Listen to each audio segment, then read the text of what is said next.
Gonna pop this right over. Gonna go straight into the live sesh, and then we're gonna open up this little monsty over here.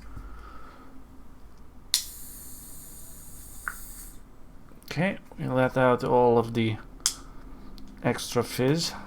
Now it's just time for the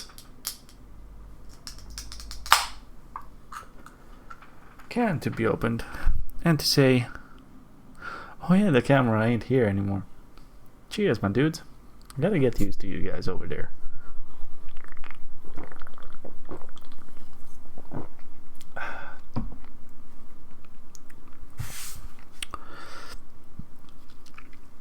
So good. So good. I needed that. I truly needed that. It's not my favorite. It's weird that the normal monster is not my favorite, but on that note, not my favorite. Not my. Time for an update. Yeah, we'll take a look at that eventually. Right now, I just want to play some more Tyranny, because I feel very on a not so forgiving mood, so people are gonna piss me off. I'm gonna murderize them right now. This game is interesting to play on on the mood you're in.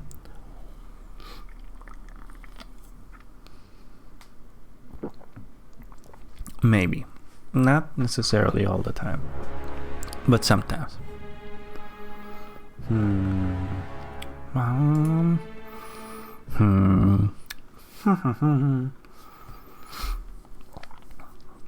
Okay, we've gotten 3 spires. I have to go back to Tunon. Let's see.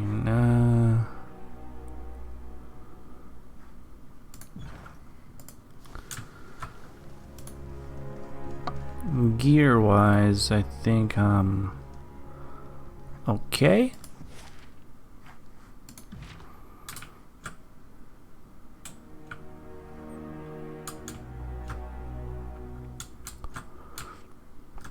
We need to go back to Cacophony as well. But first I want to go to Tunon and talk with him a little bit. See what else is gonna go. A sad road ahead. You espy a cart. The vehicle. Let's approach the cart. As you approach, you see the cart boasts 4 wheels, or did before the loss of the back left one, and a long leather tack and harness for a beastman hauler. One of the crates that fell to the ground broke upon along its edge, and fruits have spilled out onto the ground. Examine the cart. You immediately notice the sundered hauler harness, likely the result of a bladed weapon. The broken wheel, too, appears less the consequence of accident than human endeavor. The spattering of dark, dried blood across the board cinches your suspicions that this cart came under attack. Yet the goods remain. Prepare for attack. You draw your weapon and enter a defensive crouch, peering towards the tree line in expectation of an ambush. Surely enough, you make out flickering of movement through the bush. The initiative is yours, however.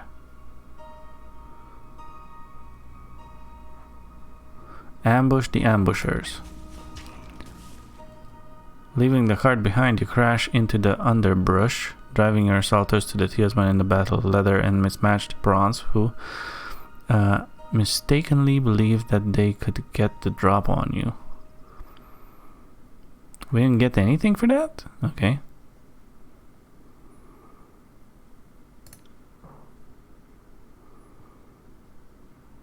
Oh wait, I actually have to do I actually have to do the battle. Oh, that's actually not bad. On it. To battle! I'll be filling that one for a bit. I'm not dead. Okay, now then. You...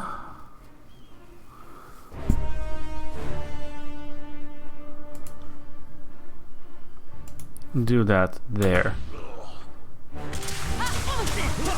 that? I'm not entirely useless. On it. Okay, that seems to be going well. See that? I'm not entirely Those guys are gonna die. Gone to waste. Okay, we're good. Right. We're healing all the way. And we're doing decent damage. Yes, I can do a Sunder here. I can do one of these.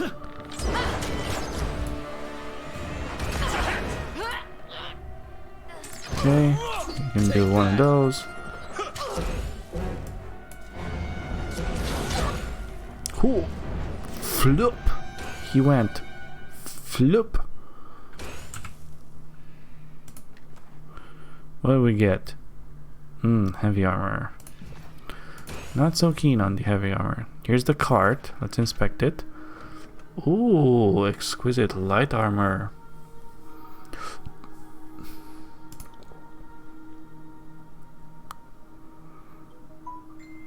It is better.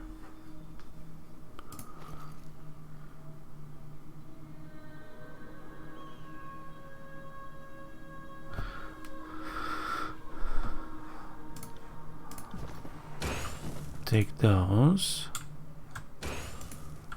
Let's see what else do we have around here. Oh. Nah.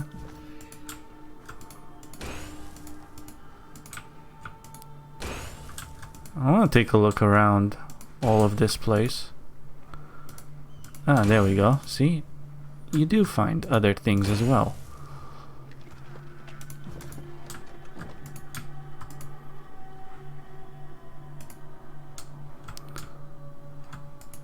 Okay, that was pretty much it. Cool, but we got a level with Barrack. I'm guessing I'm gonna do his might save. And for skills, let's see, do I still need something from here?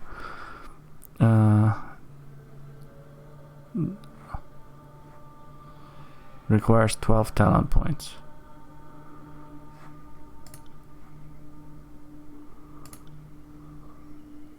Okay.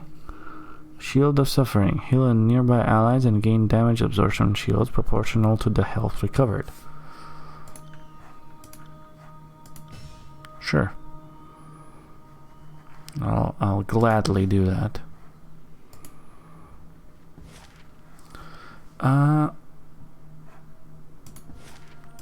Continue my journey. That is weird that they left me like that.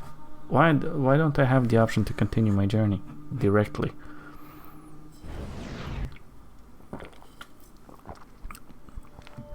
Okay, this is gonna be like a lot of talking. Let's talk to Mark. Bleeding. That the bracer you're wearing is rather eye-catching.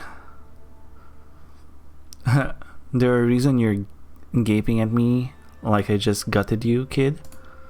I bet you're thinking something like, I took... It'd look even better on you, right, kid? This? That'd be my Binding of Shadows. Want it?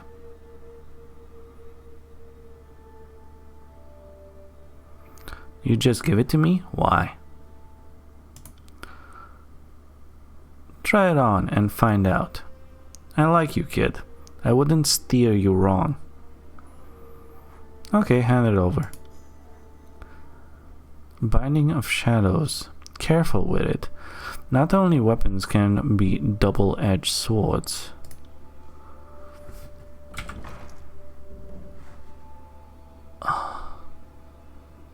Binding of Shadows. It's a heavy armor, and it's a relic. Shaded skin, minus 10% all damage taken. Shadow Embrace. Shift into a shadow version of yourself. While in this form, deal bonus arcane damage with each attack and gain bonus damage reduction. These effects scale with Binding of Shadows. Okay, that's actually not bad.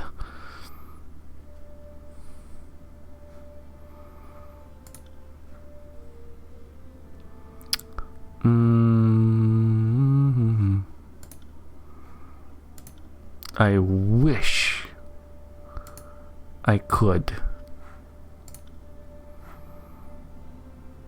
You already have something here.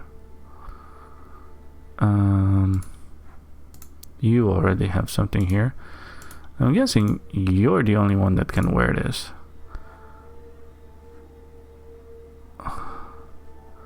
So for now, we're gonna do that. That goes there. This is slightly better.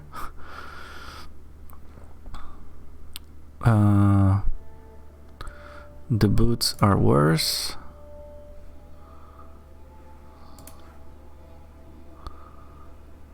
They're worse. I am keeping it. I am keeping this for now. What's with the weapon? It has explosive. It's cool, but I mean, I'm not gonna. Oh, this thing is at max.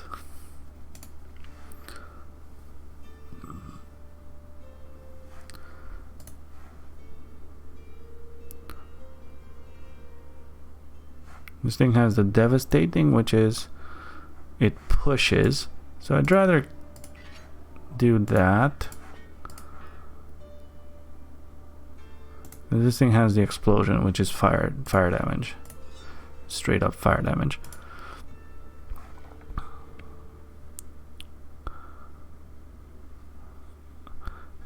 She still has the sets over here. The bow is the special bow that she can wear. What is this? This is the thingamabob.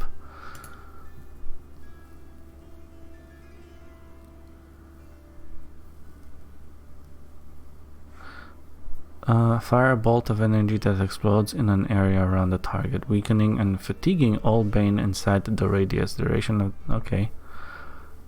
Oh, this is very good against bane. Staff of Hours. Okay, we got that. Orb of Life. Circular Reason.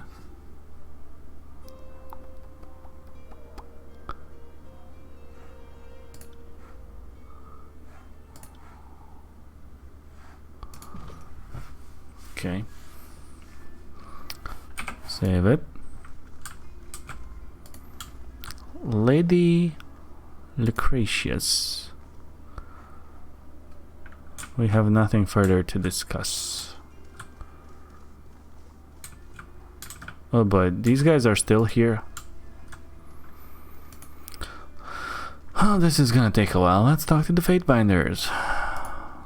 Nunaval. We speak again, so let us speak genuinely and at length with one another. Now, of what matter would you have us discuss? Oh. Okay, nothing new there. Regards, guy. You look as if you need something. You wrote that you could illuminate the darker corners of Tyranny. In a private missive, yes. There are things I won't discuss within the hearing of outside ears.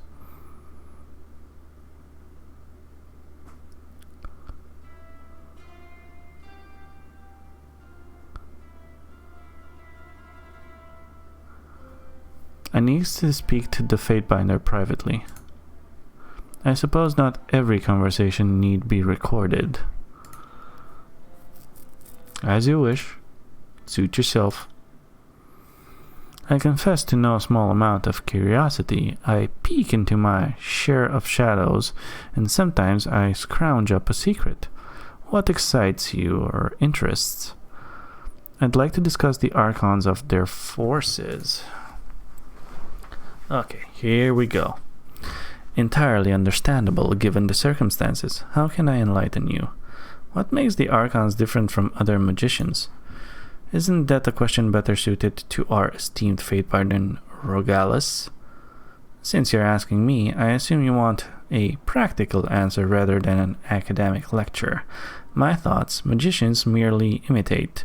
They take the archon's sigils, study them for secrets, tweak and twist them, experiment with them, and commit the various forms they can take to memory. Through rote practice, they learn to perform specific and discrete effects. Archons, however, have neither such recourse nor similar limitations. Their power comes from within, not some external template. Each archon manifests their own peculiar talents, sometimes abilities never before seen, sometimes twists on powers that have been seen in the past. Further, these abilities can change over time, becoming more potent and flexible. How does one become an archon? What conjunction of occurrences bursts their abilities? From what well do they draw when they manifest their will within the world? All questions outside of my purview. Perhaps Rogalus or the Adjudicator could speak more of these subjects. Okay, what abilities does Archon Tunon possess? Beyond his brilliant legal mind, peerless literacy, and unrivaled taste in robes, nobody knows. The Adjudicator's most infamous abilities are his judgments, terrible sentences that carry mystical weight, from encasing an individual in a block of ice to cursing someone guilty of arson to burst into flames. The only consistent theme of his power is that he only turns his magic on entities he's declared guilty of a criminal act, but who can say if that's his choice? A limitation of the power or some combination of both. So that's it. He can punish wrongdoers. It's been suggested that the judgments are somehow related to the Overlord's declared edicts. That because he speaks for Kairos, Archon Tunon can draw on some of that same power. I'm not saying I don't believe it, but Cairn could level mountains too, and his relationship with the Overlord was never particularly cordial. Otherwise, the Archon of Justice doesn't flaunt his abilities. I've heard that he smells the presence of a criminal action on an individual.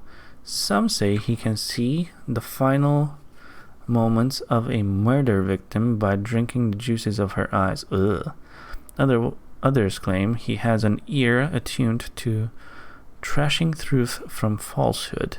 Of course, the Tearsmen spread the same rumor about us. I don't correct them either. Why do the Archons have such unusual names? Is yours so typical? Guy? Tunon claims that his name has always been Tunon, much as he expects us to carry out our service without resorting to sobriquets or pseudonyms. Our Archon of War was only Ash before Kairos added the Graven. And Cairn? I've always suspected that was the Overlord's private joke. Suffice it to say, when you're drawn that much attention, you're called what the Overlord calls you. If the voices of Narat's spymaster and magician, why is his army so ragged and disorganized? I think of them as one in the same. They're all part of the same howling, gaping, hungry maw that consumes everything. The Voices is no scholar. He doesn't study to better understand the world or to find meaning in the past. He consumes knowledge because it grants him power. His mob hunts that knowledge and conveys it to him. And frankly, thugs are easier to control in many ways than scholars. And you could always ask your fury friend if you trust her. What exactly happened to Cairn? On one hand, everybody knows, but on the other hand, nobody's really sure. Confused? So, at its core, the situation was this. Cairn could barely be considered loyal to the Overlord at the best of times. He wasn't so foolish as to stand directly against Kairos, but he always did the absolute minimum necessary to avoid Blood and Mark's blades. Or his withering frowns. Anyway, Cairn was one Archon that Blood and Mark couldn't easily kill. How do you stab a giant stone? I presume this is why an edict was used to end Cairn. What was the final straw? What caused him to disregard orders entirely and start rutting with the beastmen in Asia? I don't have the answer. I'm not sure that anybody does, but I can tell you with some confidence what finally convinced Kairos that an example needed to be made of him. He suggested that the Overlord had no claim on the tears. Hard to say whether he said it to anyone other than Tunon and the beasts, but that was enough.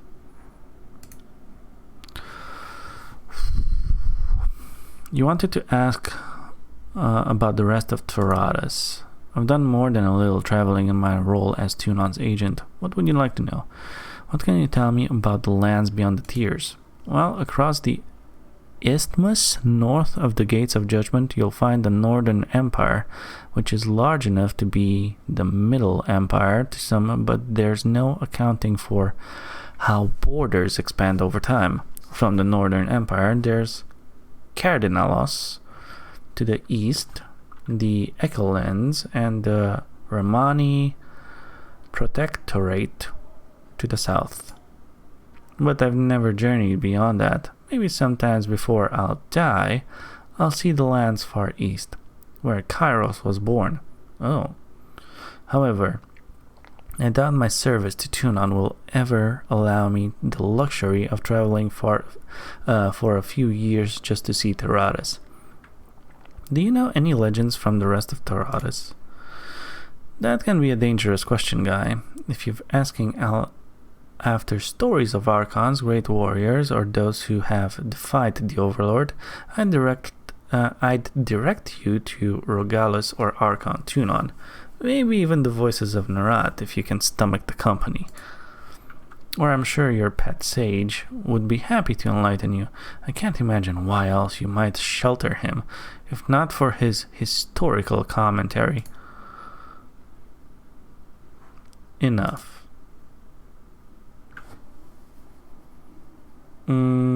I thought you might have an interesting take on matters arcane. And you came to me? Don't let the Fateminder of lore, sorry. No, he'll never forgive you. What answer do you seek? What exactly are the Bane? You're as experienced with them now as almost anyone. Nobody's certain where they come from or why. We know they're attracted to magic, but also weak to it. They tend to congregate in the old walls. But whether they're seeking arcane power or if they come from there, that's something only the Overlord knows. I personally believe that they lived there, happy as a beast in blood, until something disturbs them, like wasps in a hive. What about the spires? You've awokened a spire, looked out from its height upon the tiers below. I would think you could tell me more about them than the converse. I suppose I can tell you that they exist across the whole of the Overlord's dominion. Dozens of them. jutting up from the lands and grasping at the sky. They can certainly be toppled. There are a handful of ruined spires in the Empire. Tyranny has changed since they were constructed. Some spires have been swallowed by the mountains and others by the seas. There's one sticking out of the water of the coast of the island due north of here. I hope to see it someday. Interesting. Okay. What do you know about the sigils and their casting? In a particle magician, not a theorist, if you're looking for the whys of magic, I'd direct you to Rogelus. Okay. Why have we not been taught the sigils of Tunon or Blood and Mark? Notice that, did you? I wouldn't presume to speculate on the Archon's motives, nor would I encourage you to. Quite the opposite, in fact. It's probably for the best, honestly. The court of Fatebinders elicit enough fear among the citizenry and envy among the Archons as is. More power could very well make our work more difficult rather than less. Anything about the movement of the celestial sphere? I'm no astrologist, but I have the basics. There are the stars, which seem set in the firmament to the eye, yet shift with the seasons.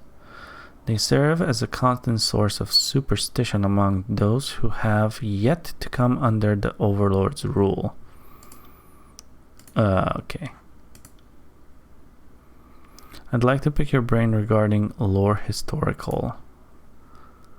Who built the old walls? The Overlord, obviously. Really? Is there anything you can tell me about the sages? Besides the obvious antipathy that our compatriots holds for them, and the school of Ink and Quill were an interesting bunch. How do missives work exactly? Someone writes letters on a page, someone else reads them, information passes between them. You know what I mean. If you're asking how missives get from one place to another, the short answer is a combination of birds and couriers. Surely birds can't get everywhere. When birds won't do, either because the recipient has no aviary or is on the road or at the lines, couriers run the missives from the nearest aviary to the communicus. Why would you use such horrific words sometimes? To the recipient.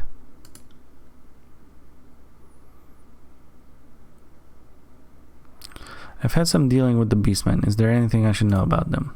I know that Beastmen is the TS term for them. In other lands, they're called all manner of things. Wanderers, howlers, and cavekin. Any advice for treating with them? Never underestimate them. They're not stupid, but they do think differently. Okay. Have you ever met Fatebinder Myothis? The old loon? Sure. She's read an edict, maybe two, in her time. Left her a bit rattled, I think. She's largely retired from active service, resting on accomplishments past while ensconced in the wealth that once can accrue as an agent of the court. Oh my god. Guess I have assumed she died already. She was dispensing justice back in the last conquest, so she must be over 100 by now. Perspective on the Overlord. A dangerous interest. What question plague you? What exactly is an edict? How is it that we can issue one for the Overlord? You've issued and broken them yourself. You felt that power. What do you think? The words contained tremendous power within themselves. So if you had the edict again, the same combination of words, you'd think it would work again. The power may have resided in the words, but they released it when read. Have you noticed any lingering effects? When the edict of execution hung over me, it was like a lash to the back. It frightened and hurt, but also empowered.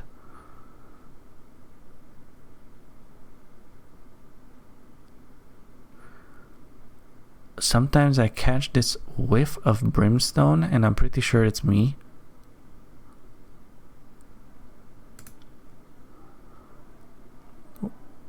Oh, what edicts have you read? Most recently, the Edict of Stone against Can last year. Oh, what do you think of Kairos' end goal in all of this? To win, I suspect. What form that takes, I can make some guesses, but that's all they are. Thus far, the Overlord has always had some new front to set soldiers against, some new land to conquer, an opponent to villainize. What's left when the entire world falls under your control? Do you start melting down swords into plows and devote yourself to developing the society you wanted to establish when you first set yourself to war? Do you seek out dissenters and make of them the new enemy? Or do you manufacture enemies from those most likely to challenge you, as if any of those choices excludes the others? I won't pretend to know the Overlord's mind on this. I can only guess that it will be an interesting time. What is Kairos? The Overlord? What do you mean? Is Kairos human? I'm willing to gamble Kairos is neither Beastman nor Bane. Beyond that, are the Archons human? Take the voices of Nerat. Can you describe that as human? Even were he not a column of green flame, even if a dozen minds weren't rattling around in that bronze head of his, when you live centuries, how human can you be?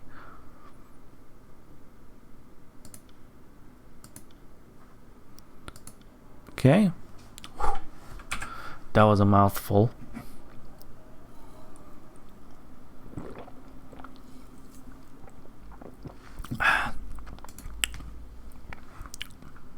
Rogalus?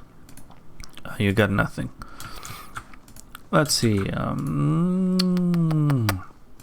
Mocking Blaze. Okay, these guys got nothing.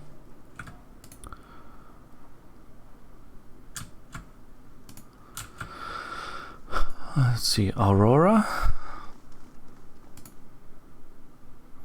Severus, I'm on duty bound to remain civil to you in this vanted court. Don't push it, traitor.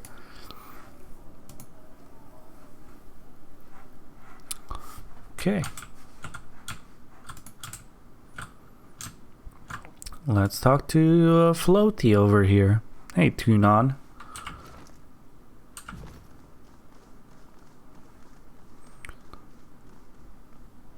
What you doing?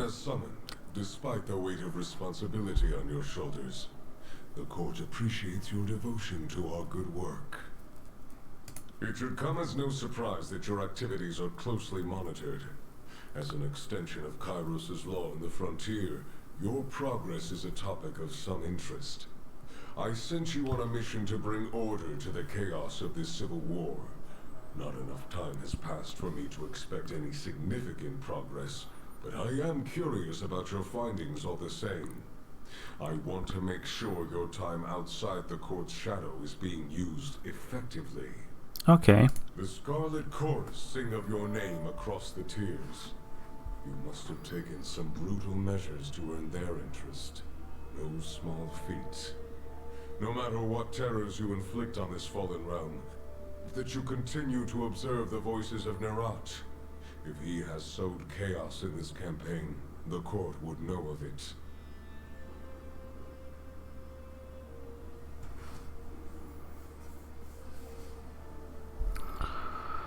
I am happy to be an asset of Kairos' forces and to pull chaos out by the root. That is all this court has ever demanded of you. You do well to recall your duties with such exacting precision. You have spent some time on your own recognizance.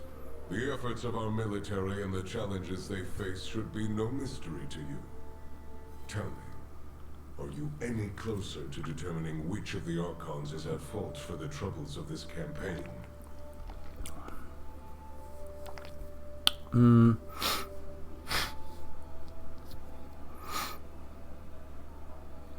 I do not have sufficient information to make an informed accusation. Come now. Your decision does not bind you to an accusation at this time. I only wish to know if you have had success uncovering any evidence of misdeed or malfeasance. If you believe either of the Archons has acted in a manner not befitting their station, give voice to it.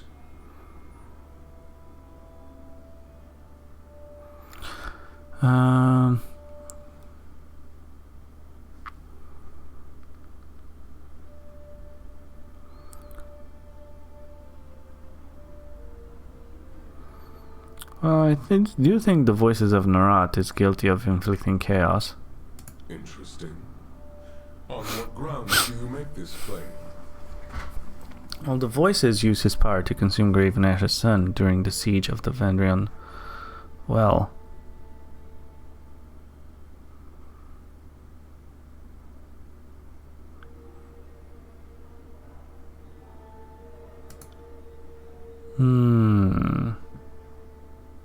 Material evidence is hallowed to the court.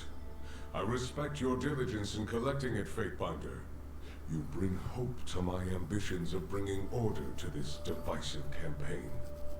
Be sure that you remember this and any other evidence you identify when you are called upon to present your findings in a more formal manner. I look forward to receiving your full report. I will summon you again at the appropriate time. If there's nothing further, you're dismissed. I have some questions. Tell me about Kairos. Kairos is the overlord. She ushers us from the brink of chaos with a stern hand and gestures to the way of peace. We are only too eager to follow in her perfect example. How old is Kairos? By a reckoning, her age upon Taradas is magnificent. Her true span defies measurement by our limited construct of time. It would be a vast to spend our few pitiable years attempting to solve that riddle of existence. Think of Kairos not as subject to beginning or endings. Kairos is and Kairos will ever be. What is your relationship to Kairos? She is my master, and I her dutiful pupil. In this respect, you and I are no different. I have the honor of Kairos' confidence. She trusts me to enact her law upon the boundless territory of her rule. I am only too grateful to serve. I am the voice of Kairos' will, the harbinger of her judgment, and the arm of her justice. Do you think Kairos' laws are fair? Wait. I couldn't help notice that you referred to Kairos as a woman.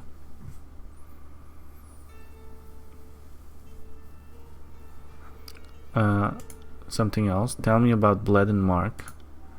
He is my handsman and an assassin without equal. He is officially designation in Kairos' hierarchy in the Archons of Shadows, though I wonder that he ever considers himself aught but a slayer of the unjust. How did he earn his title? His work away from the court takes Blood and Mark to the dark places of the world. The Tears and Northern Empire alike. Over time, shadows become his dominion. They cloak him, protect him, and even fight for him if need arises. It's said that Blood and Mark can travel to any place where shadows are cast. Only he would know this for certain. Does he serve you alone? Your question is flawed. We are all servants of Kairos. The Archons are also agents of their own interests. Those chosen few empowered to bring order to the world in accordance with Kairos' peace. At present, Blood and Mark is my vassal, and I his patron. The relationship is not so different from Grave Nash and Cairn, the fallen Archon, or the voices of Narat and his songbird Sirin. Such partnerings and apprenticeships are common. They provide mutual benefits to the Archons involved, as well as measures of oversight. Wait. Kairos. Do you think Kairos' laws are fair? Haha. That is an irrelevant question. Kairos' law. It is the responsibility of fairness to confront to Kairos' definition of it, and anyone who believes otherwise is an agent of anarchy. Contemplate this as you deliver Kairos' peace to the frontier. If you fail to understand the importance and immutability of Kairos' law, then your work is but a perversion of justice. So Kairos is a woman? Beware of that trajectory of thought. Save for her perfection. There is little about Kairos to which we could ascribe recognizable attributes. A power as distant and unknowable as the Overlord should transcend our petty dualities. Male, female, it makes no difference. Kairos is mother to us all.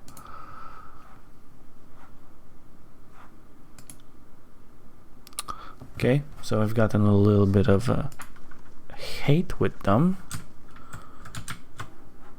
And we've gotten something from Blood and Mark, which is not bad.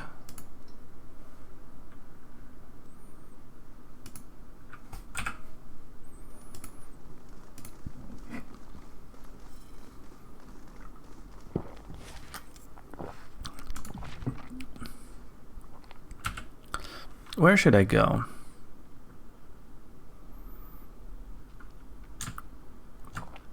Do I really want to like visit all the other things, or just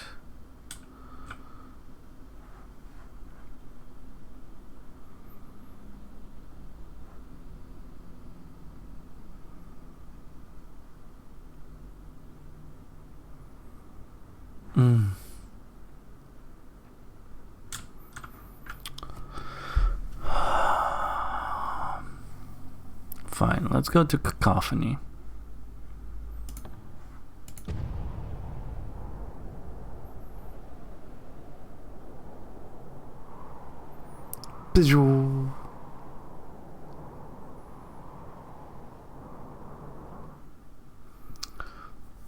Let's do this.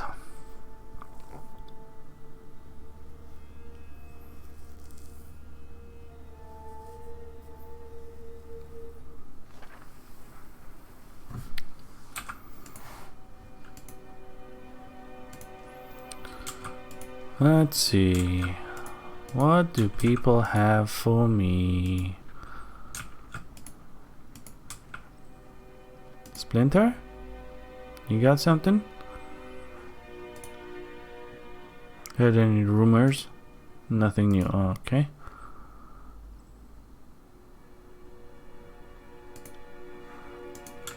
So nothing new.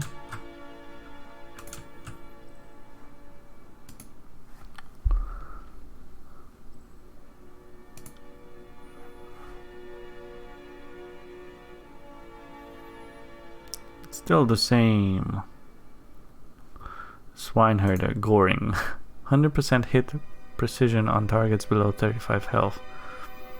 It's not bad. Not bad per se. But I don't need it. I don't need it. No, I don't need it. Whoa. What is this? Zdania's body is difficult to recognize. Oh boy. The once proud leader of the Stonestalkers tribe lays upon the ground. Oh, this is the... Okay. The sensor no longer. Okay. Even in death, rate them on. Enemies of the Scarlet Chorus.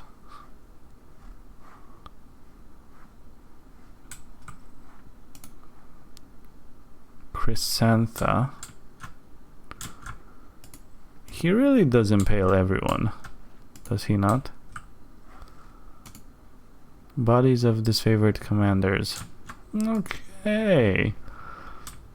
Fun.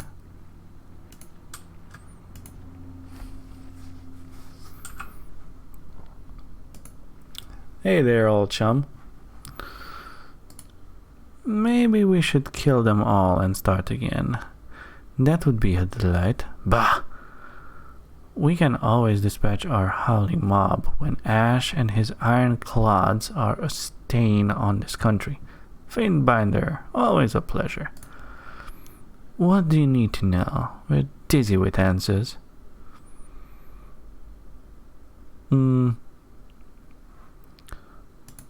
History, blah blah blah. I don't really care. And I have some questions about the Edict of Stone. Must you bother us? Okay. I have successfully resolved the Edict of Stone. And Can, the insufferable, is vanquished from the land. As much as that rebellious simpleton of an Archon amused us, an edict resolved is more important to our purposes.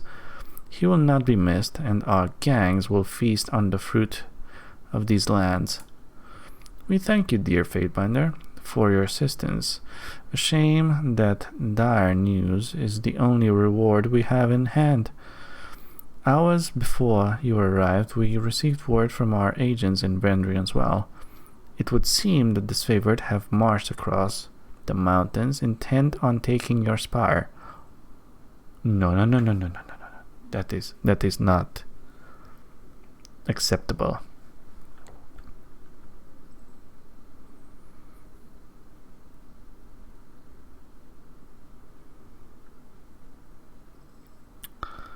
Excellent. They saved me the effort of bringing the fight to them. Wait, how about some assistance? You certainly have gangs to spare and then some. We have already dispatched a regiment, but they have a long trek ahead of them. They will fortify your position, but if you don't act fast, the fight may be over before they reach the well. If you'll excuse me. Received a missive. An Archon's End. Dear... Wait. One thing at a time. Okay. Dear Fatebinder, you ended an edict, and now you have ended an Archon. I know none in this court had such expectations for you when the adjudicator initially brought you among us. So many surprises in so short a span. You fascinate. While he lived, Cairn was a singular being, a titanic man born of the womb of Taradas herself. To hear some tell it. That is some weird wording. While none still living can provide account to that birth, you bore witness to his demise. Indeed, you precipitated it. Oh my god. Can't you just say you killed him? No. We are fancy words. We are fancy, well-spoken human beings, or whatever.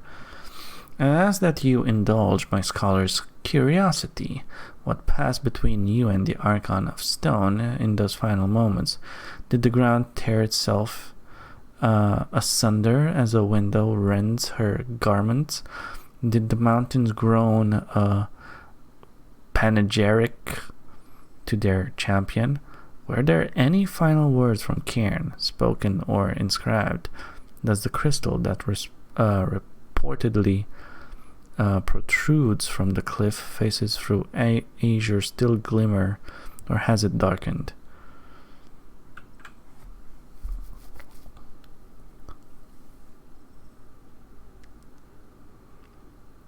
I didn't spare Cairn. Describe interrupting the ritual. Whatever the Earthshakers hope to accomplish with the remains of their errant Archon, I put an end to it. Robed magicians and ironclad warriors alike fell before the onslaught, their rituals cut off mid-chant. The power they drew from Cairn rolled overhead, shuddering through the land as they collected it. The assault proved enough to disrupt the fragile spellwork. However, making off it a gaping wound, the magic flowed from the Archon of Stone as readily as the blood fled his acolytes, fulfilling the purpose of the Overlord's edict. Cairn's execution was both savage and beautiful. I shall never forget it. Okay, now what do we have here?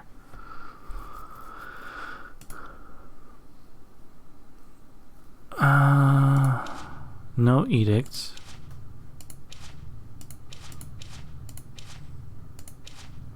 Edict of Storm.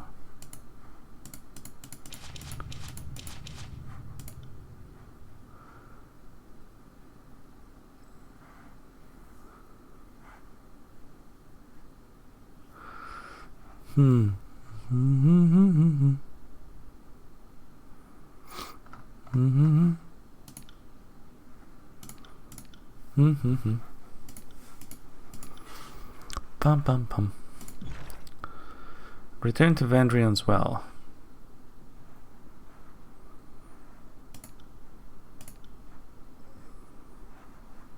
Okay, I mean, okay, let's go. Let's go. This game would do a whole lot better. I mean, I know it's not like a huge game, but just having like constant little background music would make it so much better. There is from time to time, but not that much.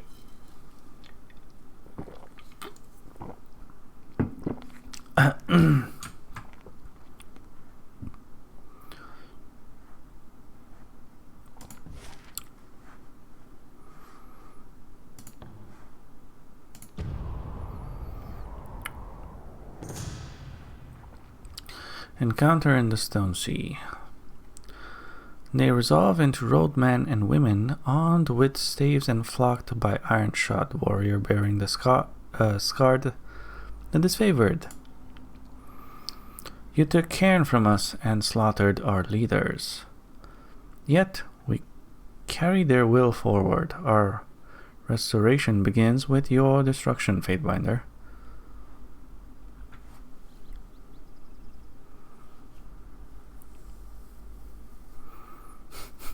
Flee. Speak with them.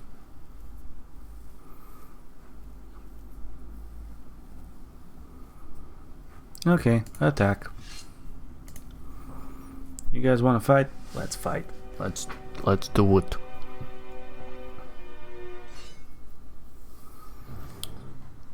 Okay, let's see.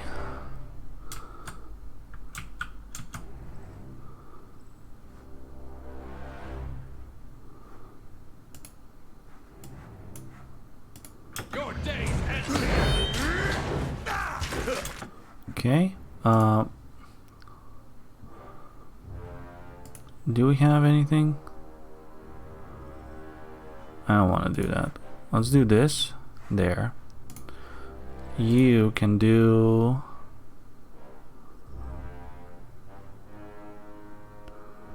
that.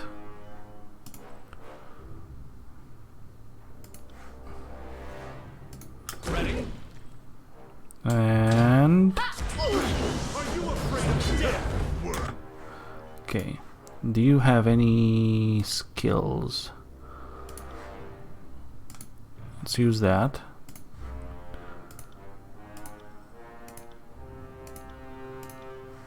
Okay, you don't have anything. You don't really have anything.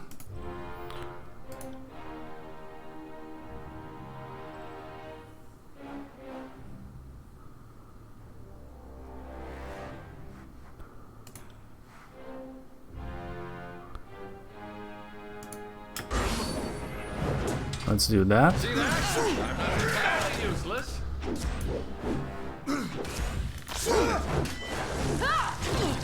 Okay. Icicle Storm, there we go. Pity you won't enjoy this as much as I do. Who's dying? That guy's dying. Okay, you do one of those. You do one of those. Okay, we're good on that. Let's do one of those as well. I'll do it for the North.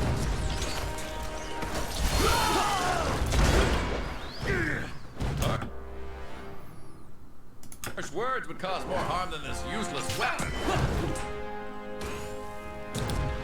Shield of Suffering. Ow.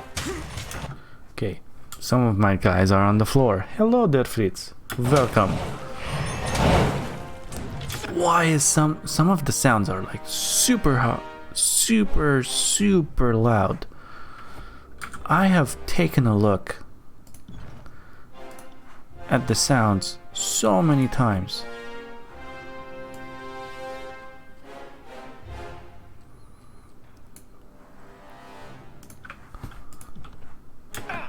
This weapon is entirely worthless. And dupe. Right. Let's kill that guy. Shield bash. I don't care about your shield bash. For the glory of Kairos! Ow. I should rest. I need my things back. Oh, we're doing fine with basic attacks. I got a couple of skills up my sleeve, but other than that, Take that. that should be it.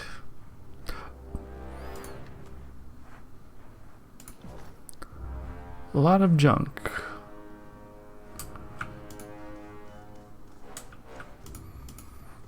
Okay, that's an exit.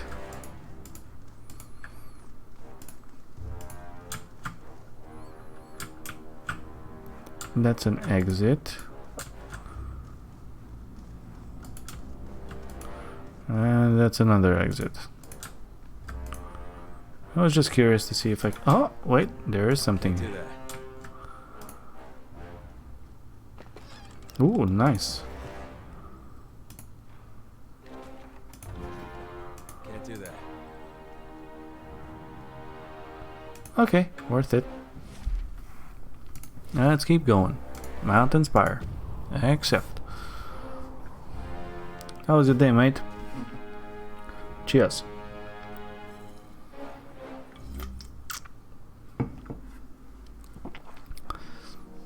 Here we are.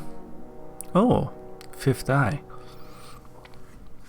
Fatebinder, put your fears to rest. Chorus reinforcements have arrived.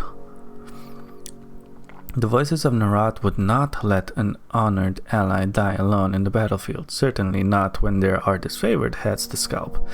Just give the word and... A massive sculpture rumbles, shaking the masonry spire and sent him off balance.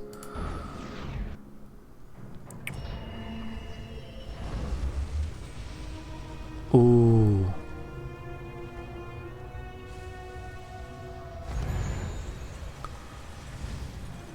Ooh, what's going on? Let's see. The orb in the center of the resonator spins with the push of some unseen force. Where the structure once exuded warmth, now it gives off a ferocious heat that singes your face the longer you stare into it.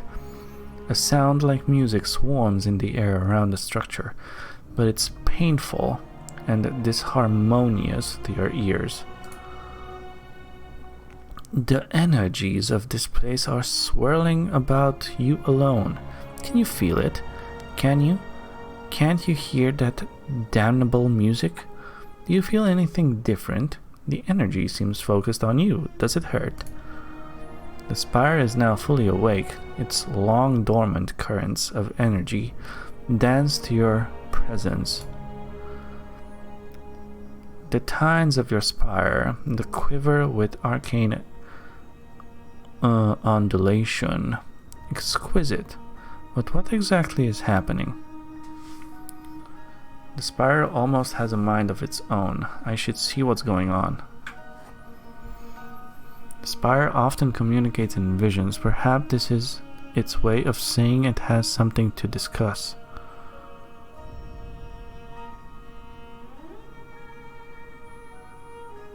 Yeah, let's do this.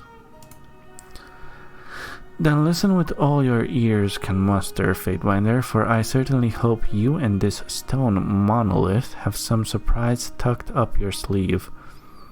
Preferably a very big surprise. When I broke the Edict of Fire, I was flooded by an intuition of how it all works. I could try proclaiming it without Kairos' words.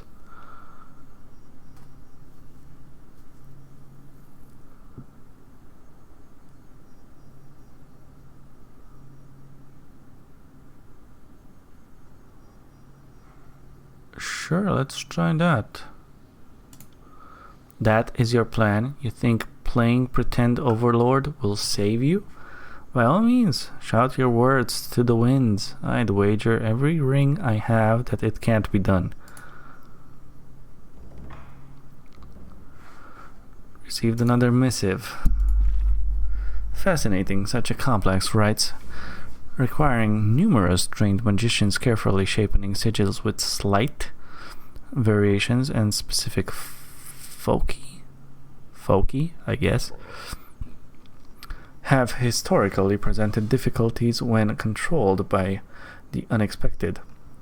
I am gladdened that you were able to interrupt the Earthshaker's plot. Only Kairos knows what madness they had planned for that colossal stone corpse. The resonator atop the Veldrian well spire has activated. The arcane structure seems to amplify all magic around it. How? Okay.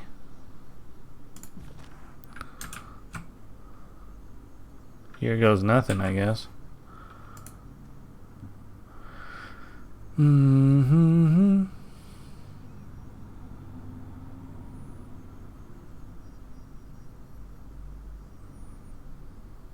There's still so much that doesn't make sense. I would agree, the Archon of Secrets has shared much with me, but this is beyond even my erudite mind.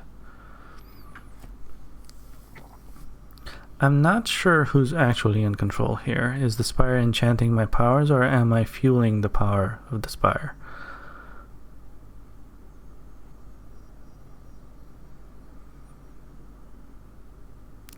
The spire and the tears are linked. Just how far does this connection go?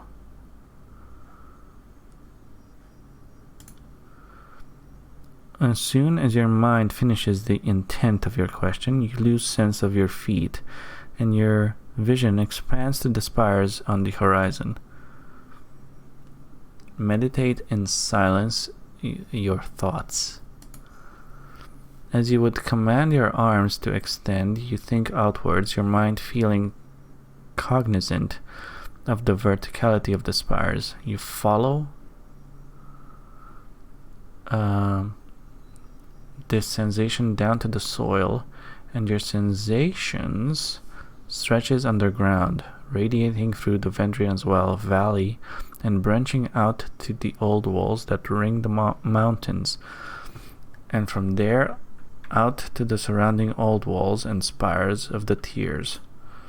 You issue a soft hum into the resonator and then fall silent, stretching your senses across the tiers to hear how far your voice can be felt. Your voice becomes a trivial squeak against the raging torrents of the edicts of the storm in the Blade Grave. The power of the edict swells inside of you, yet your voice is but a whimper everywhere Kairos' edicts still hold sway. But where Kairos' edicts no longer churn, your voice echoes with power, should you will it. The spire will resonate your voice across these lands, enacting a new edict of your own making. Are you done communing with your tower? What has it told you? From this spire I could reach anywhere in the tiers. Where Kairos has an edict, there is mystical interference.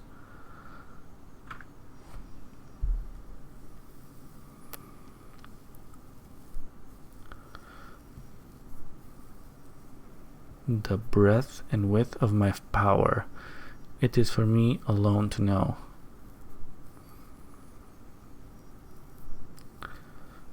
There is something else I'm curious about. Clearing your head, your focus returns to the moment. I'm not sure who's actually... Okay.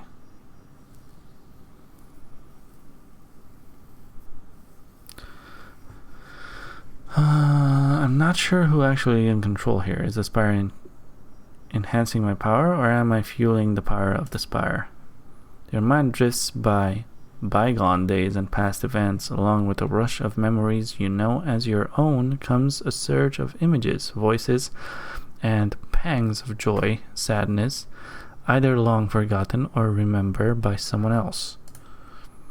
The heat of the burning library still radiates in your lungs and heart. While it's a bit disconcerting that you occasionally exhale steam, the effect seems a harmless reminder of the power lurking inside of you. The cloying weight of granite over your head, the pressing slabs of gneiss against your chest, these memories of Cairn now live in your mind, as does the recipe of his undoing. They say only the Overlord can create an edict. It has never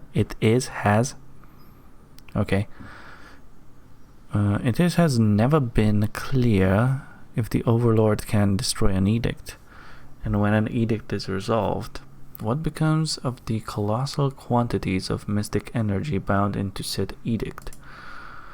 And they think I'm crazy for hearing voices. At least the ones in my head aren't coming from an old phallic monument. Okay, Kairos' edicts make sense to me. The spire can amplify my voice and my power. I'm confident this will work. When you talk like that, you make my codpiece feel tight. We have the Legion marching toward us. Now is a good time as any to show us what you can do. The sensation of power that was at first pressure in your lungs now surges with each beat of your heart. All of the tiers look upon the spires and think of you. Their fear, their admiration, their terror. With the spires, all of this can be harnessed and used to your purpose. The edicts you've encountered crowd into your immediate memory. Whatever splinter or fragments of the edicts you helped to resolve have taken root, flowering into your mind as intuitive understand. I know what I need to do. As you touch the stone structure, your sense of the moment slows, and you feel the entirety of the tiers at your fingertips. The spire stands ready to channel your will. Select a region to view current edicts or issue a new one.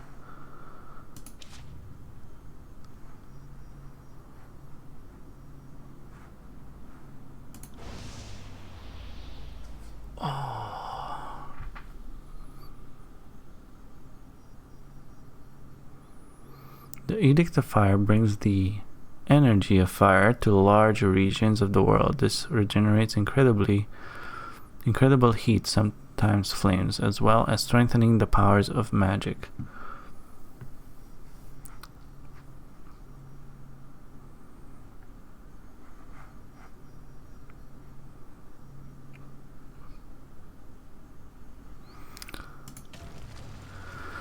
Edict of Stone leeches magical energy from the sky and living creatures, storing it in the rocks.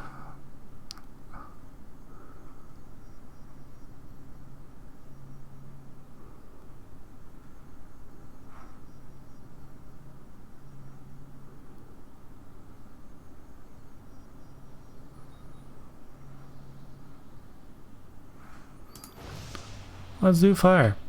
Issue edict. I have 500. Okay. Let's see what that power does.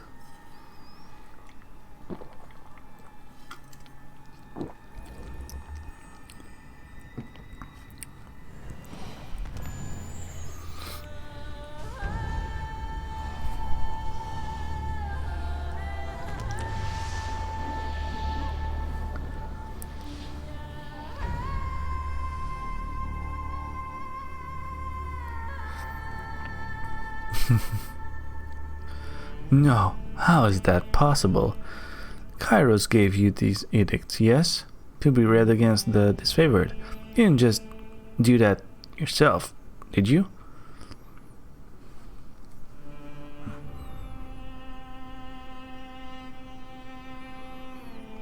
Having broken the edict, I seem to be able to recreate it, if in a limited fashion. Oh, this changes everything. Even the voices of Narat couldn't have seen this coming, could he? But first things first, your edict has soon fear and disorder throughout the disfavored. We must strike now, and the zenith of confusion. Their suffering has just begun. Join us, Fatebinder. I'd hate for you to miss this fun.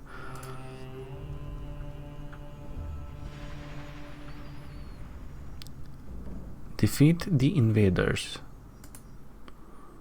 Let's do it. Papa!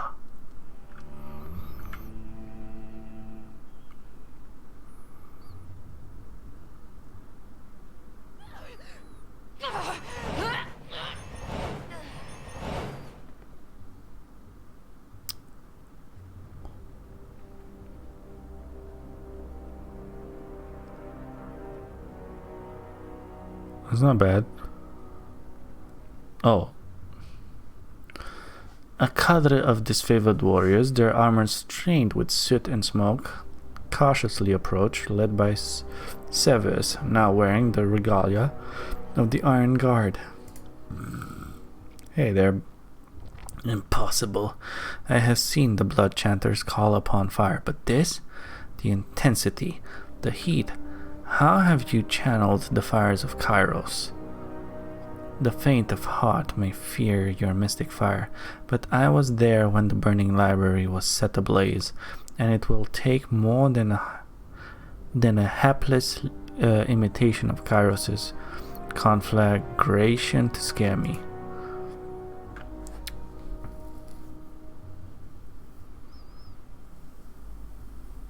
Fools, did you not hear me proclaim that edict? Either I cast that edict by myself, or did so with the Overlord's blessing. Think that through very carefully. No, that's the talk of a delusional child. On top of your other crimes, you now blaspheme Kairos, likening yourself to his power. Do not make us laugh. Enough prattle. Advance, slay this aberration of justice, and bring glory to Graven Ash. Alright. Heads up, we have company. Let's do that. This weapon is useless. What can you do?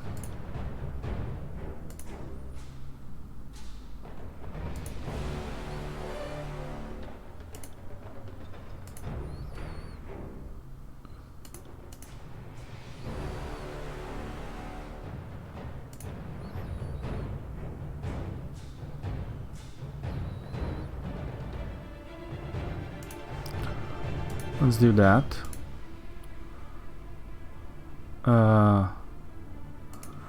You do this. You do... Okay. No, let's do one of these. As you command.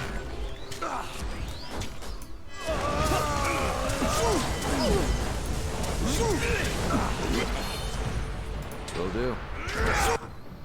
Okay, now let's do this.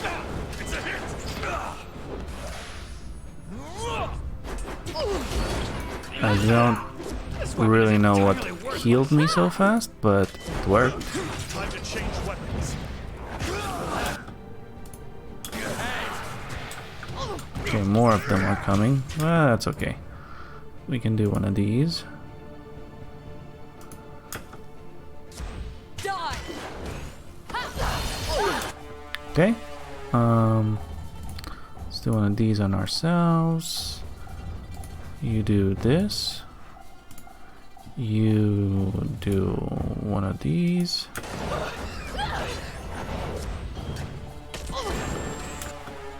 Okay. Let's all kill that guy. Nice.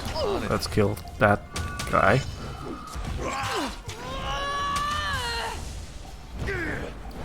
That mean I'm wounded? Yes. Okay, let's kill this thing, I guess. And now the last one standing goes down in flames.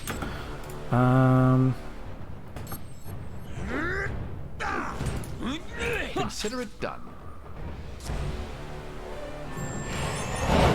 Nice. Nice. Look at the Iron Pigs bleed. Afo is in retreat. Their vanguard is broken. The rest of their forces are too afraid of this glorious funeral pyre we've created. Such a shame. I was starting to almost enjoy the smell of cooked disfavored. We have the courtyard under our control. Leave the cleanup duty to me and my gang. Make haste to the top of the spire. No doubt you'll want a bird's eye view of the disfavored turning tail and running in shame. Return to the spire. Iron Guard Great Sword. What hell is this?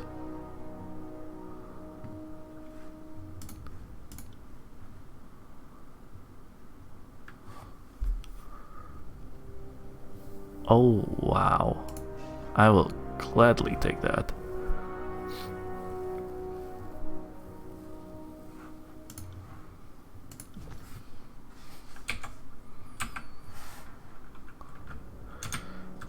Is there like anything else I can do here?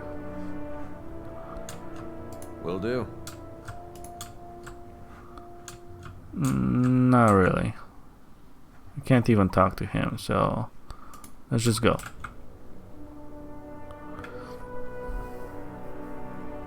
That was awesome. Ooh! The zeal and fervor that the disfavored brought to the battle evaporated in the face of your edict, and the ease with which you dispatched their leader, your overwhelming display of power sends panic and terror rippling through the enemy ranks. The survivors carry with them rumors that defy belief. The Tears has another archon, one showing the power of Kairos, the power to cast edicts. Confusion sets in across the realm. Amid the whispers and misinformations, one fact remains consistent. The Overlord's power has been challenged. Oh, right. You safely assume that such rumors are making their way back to Kairos. Sweat stings your eyes as your edict bathes your spire in oppressive heat. Its weight felt everywhere in the valley. Slowly the temperatures wanes, turning from nearly unbearable to almost tolerable. Over the next few days, the extreme heat eventually dissipates as your edict ends, releasing Vendriel's well from its molten grasp. You gather a small council of your closest allies and plan your next step from the safety of your spire. No sooner do you get started than Callio, Fatebinder of Tunon, pays a visit bearing an important message.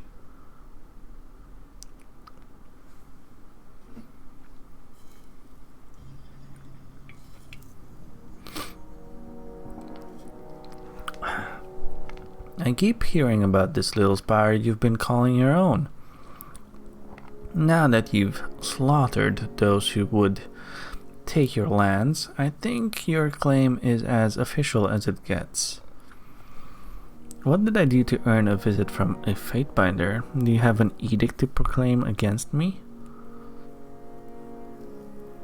Nice to see you, but how'd you get up here?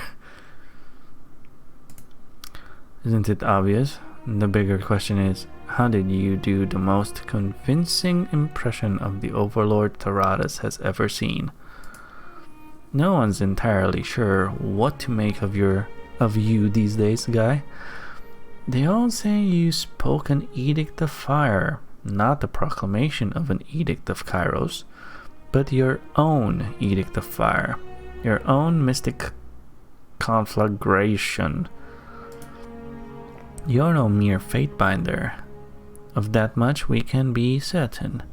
You've proclaimed and broken the Overlord's edicts perhaps one too many times. If I had known you could do this when I first met you, I'd maybe have tried in earnest to kill you. I hope, for the sake of Taradas, that the right person has inherited this gift. I don't know what to make of you, Fatebinder. Proclaiming and breaking the Overlord's magic, claiming these awful towers, it should come as no surprise that an edict is within your grasp, but I still find room for surprise. You're powerful in ways that gang bosses and mages aren't. You condemned this. You commanded this place to do your bidding, and unleash something incredible on the world. That isn't the work of a Fatebinder. If anything, it's the work of an Archon. Beastwoman will follow Alpha from here to ends of Tyr's lands and farther still. Will Pawpaw prowl deep into cold north, hunting armies for Kairos at Alpha's side. Together, Shadow Hunter and Alpha will slaughter whole of Primus tribe. I don't have any idea how you're able to do this, but it isn't power that any scholar can wield. This is something else. You're not someone ambitious hedge mage who learned it out of a book. You're more like an Archon, where it just comes naturally. I always knew you'd be a delightful bit of trouble, but I didn't think you had a touch of the Overlord's power in you. Why didn't you tell me? I genuinely didn't know I had it in me. You didn't know if it would work, and you decided to play with the arcane equivalent of a mountain tipping over? My confidence in you swells, Fatebinder. It's only natural to have doubted yourself. The edicts have always been the magic of Kairos and Kairos alone. Anyone claiming to be able to cast an edict would be presumed crazy, and yet a sane man watching what you just did would see the power of the Overlord in your voice. Curious. Suppose you've no reason to play the fool. I'll say that, however, it is you came into this power. Know that you've drawn the attention of the Overlord, so congratulations, I think. I come bearing orders directly from the Overlord. Kairos has decreed two things. First, the Overlord has demanded that one and only one Archon is fit to rule the Tiers. To that end, the Archons are to settle through death or dominance who is the one Archon fit to inherit the Tiers.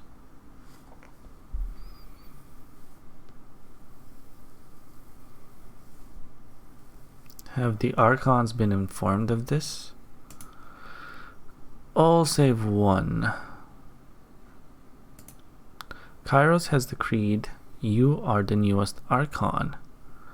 So the other Archons now have orders to control or destroy you, and the other way around. See, this is why I try to avoid getting Kairos' attention.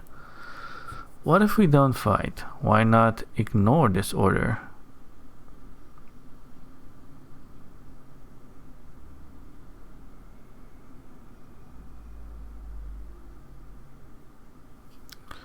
What if we don't fight? Why not ignore this order?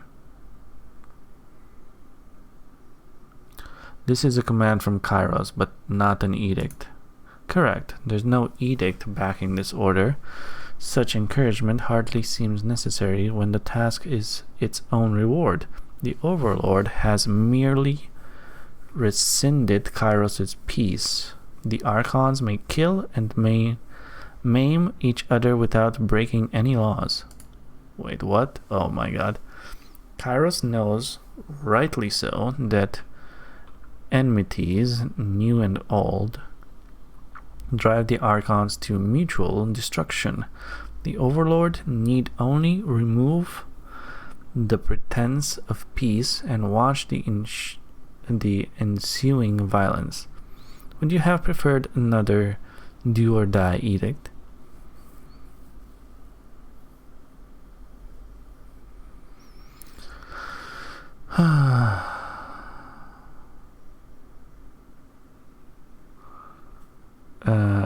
The voices of Narad now has a great deal of reason to fear me. This order will complicate our alliance.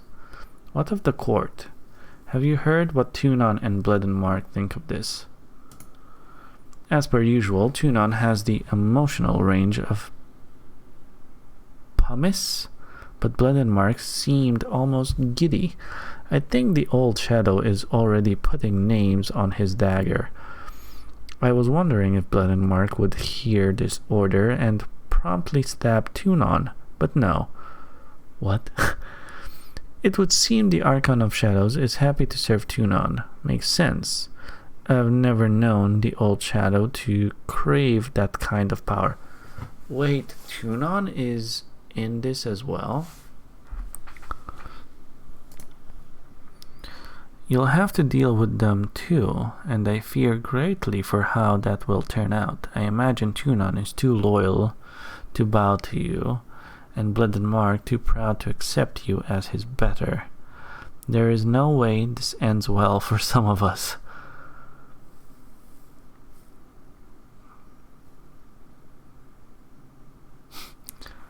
I think I'm more troubled by this sudden promotion to Archon.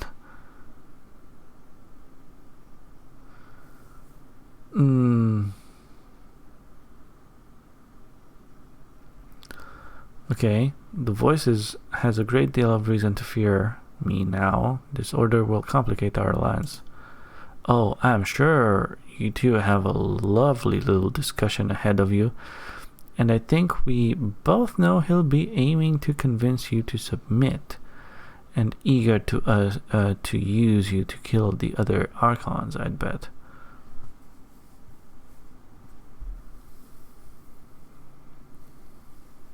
I'm more troubled about the sudden promotion to Archon.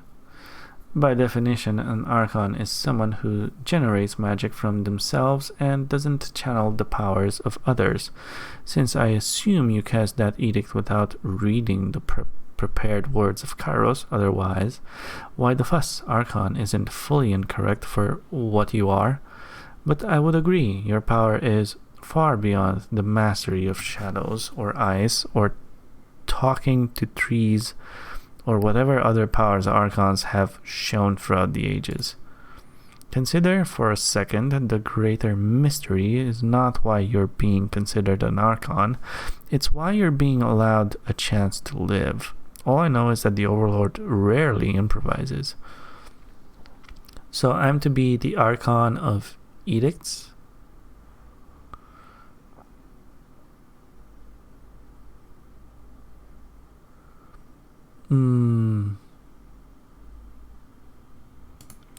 Not exactly just Archon for now, a bit unorthodox, but that's all the information I received. Regalos insisted we should call you Archon of the Tears. Ooh, that sounds cool. At least in any case where we might be overheard, since Archon of Edicts could sound like denigration to the Overlord. You realize this presents a problem for me, right? My hand just writes Fatebinder Guy out of habit. The effort it will take to retrain myself to write Archon, not sure I have the years left in me. So that's it. Why do you think would Kairos want us Archons to fight? Because Ash and Narat work together like water and oil, and so letting them each rule half the tiers is an exercise in bad planning, because there's no land left to conquer after the tiers, and Kairos needs fewer generals. Tunon's not here, so I don't mind pointing out that Kairos isn't exactly a loving ruler, and the Archons are disposable pawns, not beloved subjects. The land has been conquered. Why not dispose of the conquerors? And I would further speculate that Kairos hates all of the Archons equally, and so instead of nominating all but one for destruction, the Overlord is willing to let the strongest earn the right to exist. Does this mean I'll get to meet Kairos, maybe get my own realm to rule? Not sure about meeting the Overlord, but I assume yes, that'll happen in good time. And while you might be jesting, this culling order comes with the implied prize of rulership of the tiers. So, if you want it, fight for it. Alpha has become newest Archon. Is so revered by humans. Has earned new title of strength.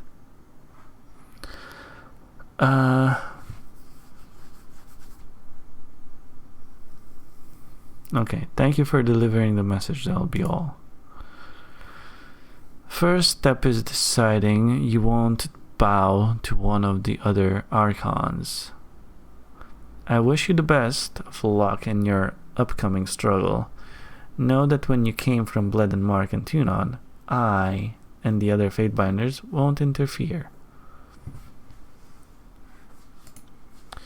A question me and the other binders have been asking, can you do this again?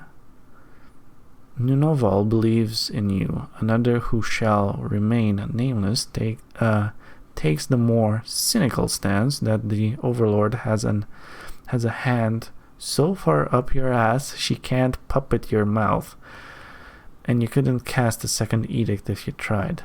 Me, I think you have it in you. Or at least, I like the idea of proclaiming an edict of yours someday. Ooh, okay.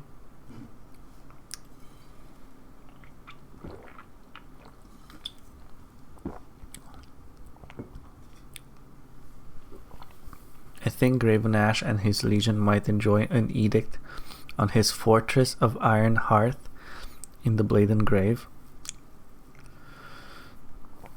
I'm certain I have it in me to cast another edict, but I'm not sure I want to play recklessly with this power. That sounds remarkably wise. I think you can and should use this power to stop your foes, but as you grow in power, your edicts might remain longer. It would be a shame to leave an arcane disaster that haunts us long after the problem is solved. Considering the terrible damage you will inflict if you screw up what you're doing, I can't blame you for being cautious. This isn't the only spire that has awakened, for lack of a better word, to your presence, right? Correct, there are other spires that I call my own.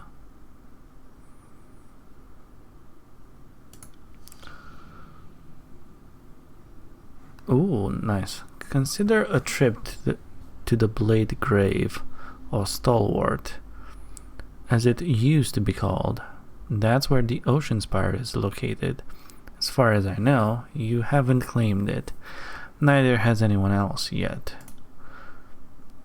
When you rule Tyranny, look me up. If you're successful, I know I'll be in need of a new Archon to serve.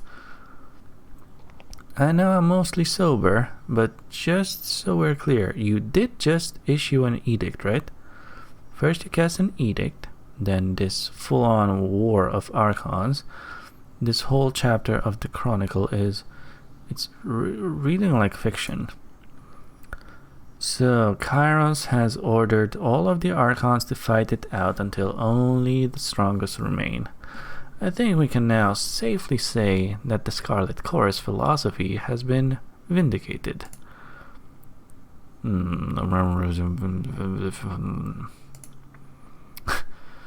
Alpha birth own words of power like human prima called Kairos is better mystic than brood mothers to kill in shadows, than Stone Stalkers 100 blood, than Beastwoman Archon slaughtered by Mark of Shadows. Kills in Shadow knew Alpha was most powerful human in whole Tierlands.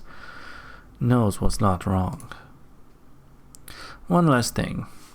All this talk of you being the second coming of the Overlord, and I almost forgot my duties. This is a court summon from Blood and Mark, Tunon's assassin.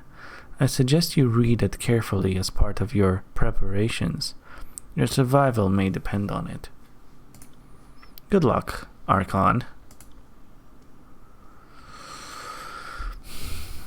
Archon. We must speak before this goes further than it already has. I found something interesting in these chronicle fragments.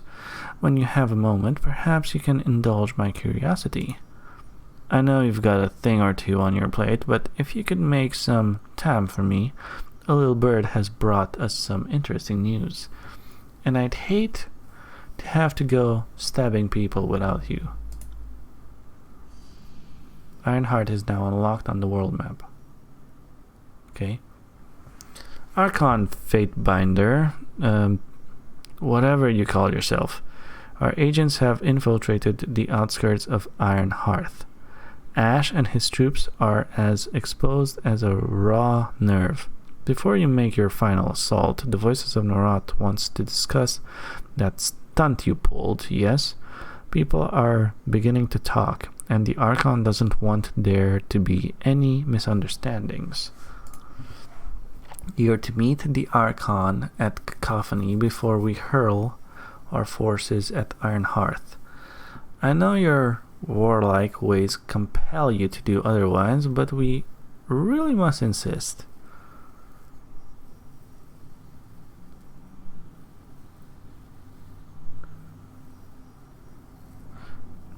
Okay, tell him I'll meet him there. Delightful Archon, he knows already. I will keep tempers as a controlled burn here at Vendrian's Well. Please send the Archon my regards. And Fatebinder, remember who you're going to meet. The Archon of Secrets loves nothing more than a challenge, but he also loves to win. Oh boy. So there's a missive here. I will only ask once. Kid, I take it you're aware of the Overlord's latest decree. Wait a moment.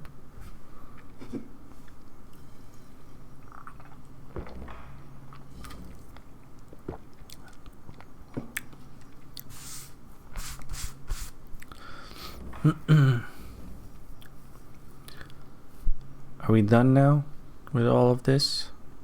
I hope. Damn, I have a lot of quests. They're still updating. Man. Okay, now we're done. I take it you're aware of the Overlord's latest decree. If not, let me give it to you straight. Now's a bad time to be an Archon in the tiers, since most likely I'll be the one to cut you down. I thought I'd first explain. It's not my choice. But if it was, I would still choose to kill you. See you soon.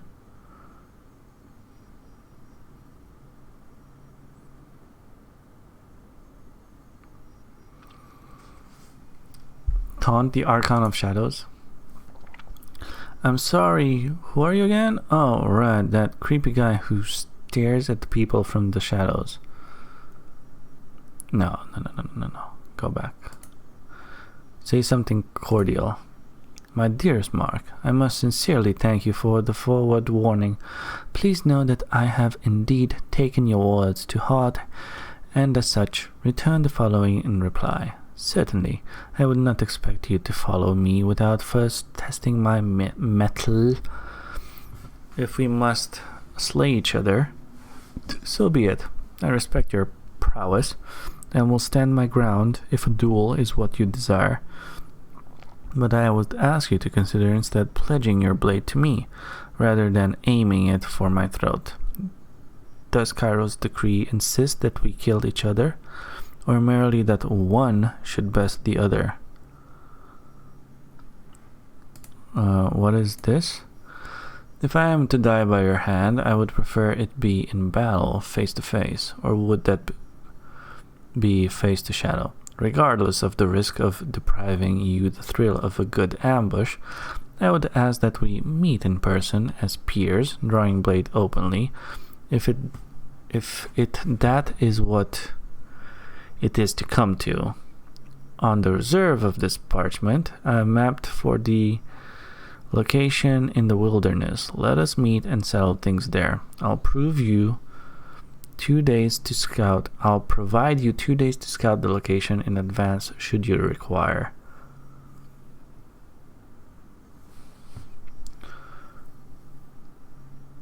I don't really want to... I mean... What does this... No.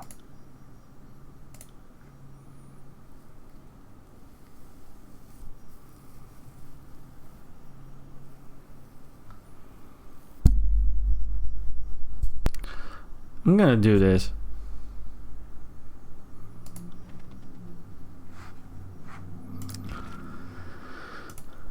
Tunon has summoned. Travel to Tunon's court in Bastard City. Speak to the voices. Find a way to the Ocean Spire and Bladen Grave. Okay. Save it. Everyone wants to talk to me a little bit. So let's talk to Barak. I have come to regard knowledge as a kind of curse, and I better understand the Overlord's injunctions against too much of it. In knowing why my armor clings to me, I think I began feeling it grow into me. Has it buried itself deeper within me? Do I imagine this? Kairos has ordered that the Archons determine a ruler of the tiers from among themselves. This is the time to go to Archon Ash, submit to him, and beg clemency.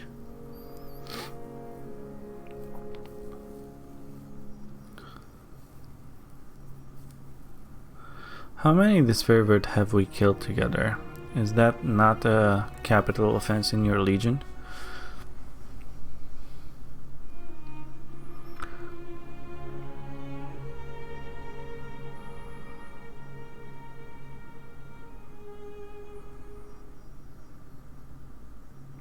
I'm not doing that. I'll consider our options as they become clearer.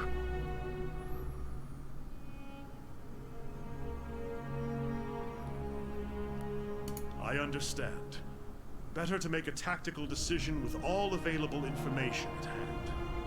Do not mistake hesitation for consideration, though. One reveals new paths forward. The other closes paths formerly available. Okay. Oh, big ideas from the mobile armory. What, did the Iron Marshal tell you that? Yes, she did.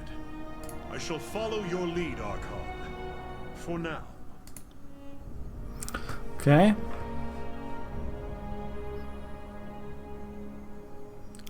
Oh, we need to speak with Graven Ash. Oh, okay. That's new. Not to steal your glorious day in the sun, but I must say, now all my notes on you are suddenly worth 10 times their weight in iron. My journals will melt the linens off the ladies, I tell you. Idiot. What's that you say? Buxom, nubile lasses with an interest in old men who know history. You need a definitive tractatus on the trials and tribulations of the Archon of the Tears. Ha! Well, you're in luck. You need a definitive tractatus on the trials of tribulations of the Archon. Oh my god. I think one can safely conclude that you have the Overlord's attention, and that of the Tears. Soon, all of Taratus. You realize, I trust, I hope, that nobody other than Kairos has ever cast an edict until you.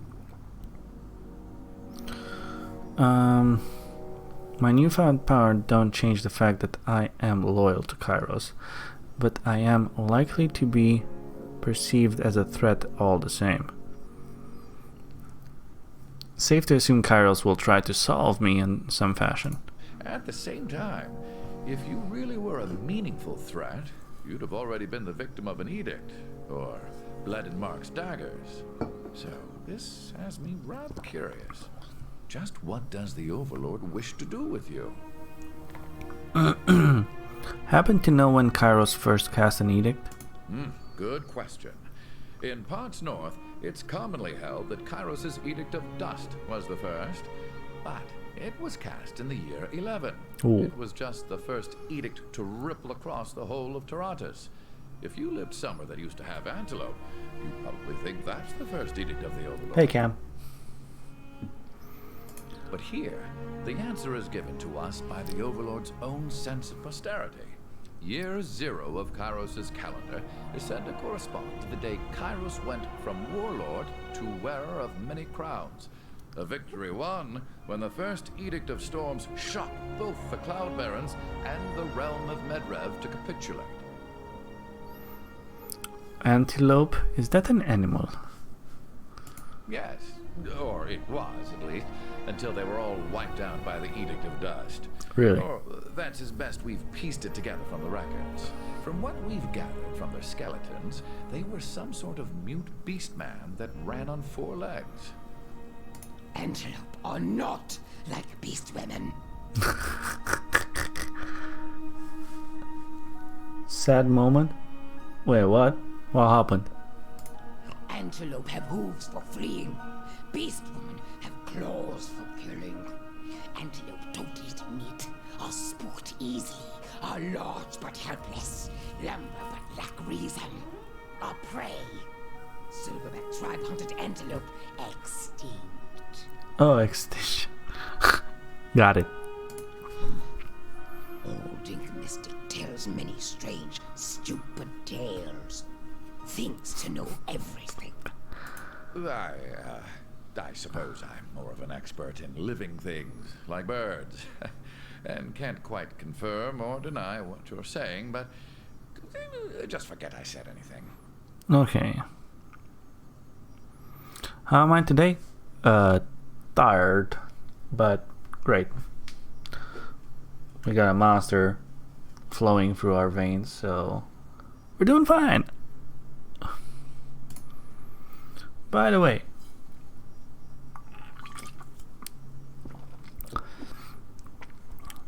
tell me what you've discovered. Despite the madness of late, I've been finding time to read further. Well, I've been cleaning up the records, so to speak, and scouring the text for more creative changes. Anyway, Laksim left a lot of notes in the margins, and they led me to believe she stashed some tomes topside before she arrived at Bastard's Wound. You found the message? Explain. Back in the day, as it were, she and I had a shorthand of communicating in code. Laksim has many notes to herself written in some corners, and, well, I can read her scribbles. She mentions another hiding spot, but to decipher the directions exactly, I'll need a copy of Histories of Sunder revised. If my old cottage is still intact, I have a copy there. You need one more book so you can find one more book? That's all I need to hear. Let's go find it.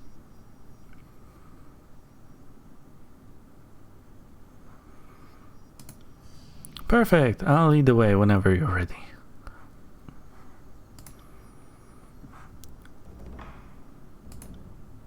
Hey, Binder, let me get something off my chest.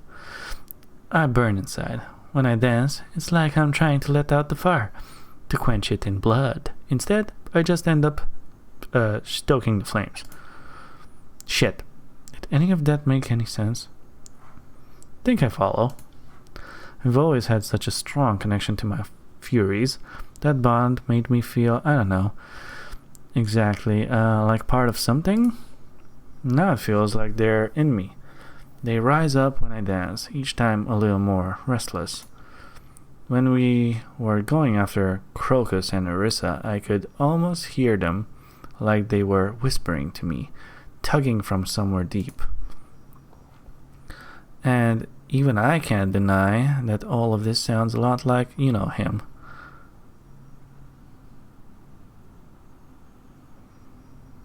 The voices of Norat. Cairo says bloody balls. Yes, the voices of Norat.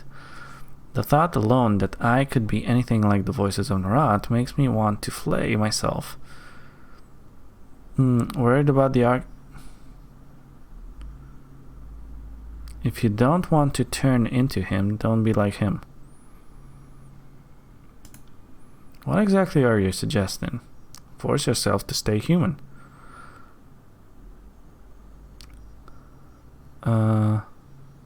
Be stronger than him. That's the dream, right? Now we just need 1,000 years, some artifacts of immense power, an expansive information network, and the largest army the Tears has ever seen. One more thing before I call it a day, Fatebinder. What is it? After we spoke to Essa, I slipped a scout some rings to keep an eye on the place and send word if anything out of the ordinary happened. Apparently, there have been some strangers lurking about. I'd like to head back to River's Break and see if we can't grab one. Maybe dig a little knowledge out of him? But not, you know, in a direct out of your head kind of way.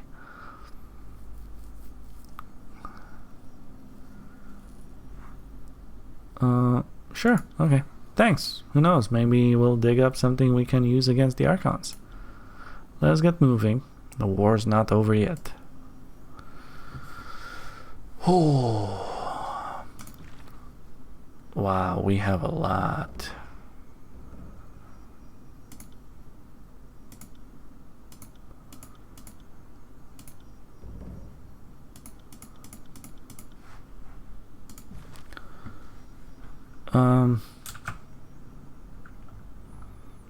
Didn't you wanna go? Be off with you. Hey, Ebb. Hail, mighty Archon. Your newfound power runs in the face of what I thought I knew. All my life I've been told Kairos alone can issue an edict. And yet, here you are, proclaiming mastery of the lands just like the Overlord. I can replicate her powers, but I'm not just like the Overlord. You mean his powers?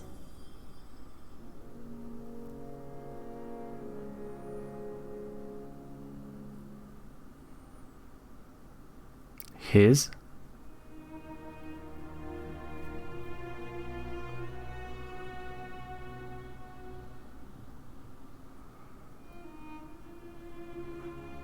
You say that now. Let's see if you still feel this way when the reality sinks in, and your mastery of this newfound power solidifies. The world now bows to your mere utterance. Each day you will grow stronger, while the world becomes weaker in comparison. Okay. Put another way, if I could do what you do, the world would be at the mercy of my depravity. cursing the name of Ebb, Archon of Fecund Fluids. Let's hope your moral sextant isn't as crooked as my own. Your newfound power runs in the face of what I thought I knew. All my life, I've been told Kairos alone can issue an edict. And yet, here you are, proclaiming mastery of the lands just like the Overlord. Perhaps there are others besides me and the Overlord. I should certainly hope not. Taratus isn't large enough for Kairos, and it's certainly going to get very interesting if the two of you start waving your edicts to and fro. I would have felt if someone else were proclaiming edicts. I knew when this one activated the spire. From what I know of Kairos, the Fatebinder is definitely a wrinkle in some carefully laid plans. Okay. If anyone has cast an edict other than Kairos in the last 431 years, I'm certain we would know. There would have been witnesses and evidence that outran Kairos' march west, and sages would have heard of it. Your newfound power runs in the face of what I thought I knew. All my life, I've been told Kairos alone Enough can issue an for edict. that. And yet, here you are, proclaiming mastery of the lands just like the... What is it you need?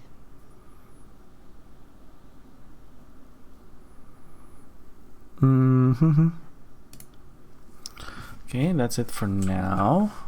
Let's talk to Kenrick.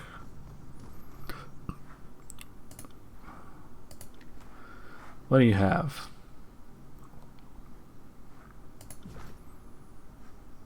Okay, Tanara. You got training.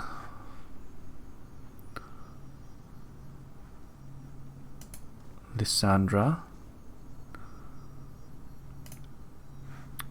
Oh, wait.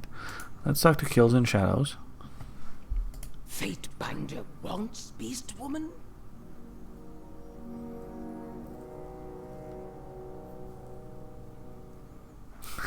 Wants you to bathe?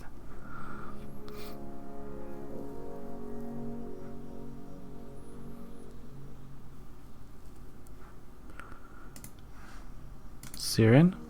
Good day, Fatebinder. What do you need? You have a way with words, Siren. Were you instructed on how to speak with others?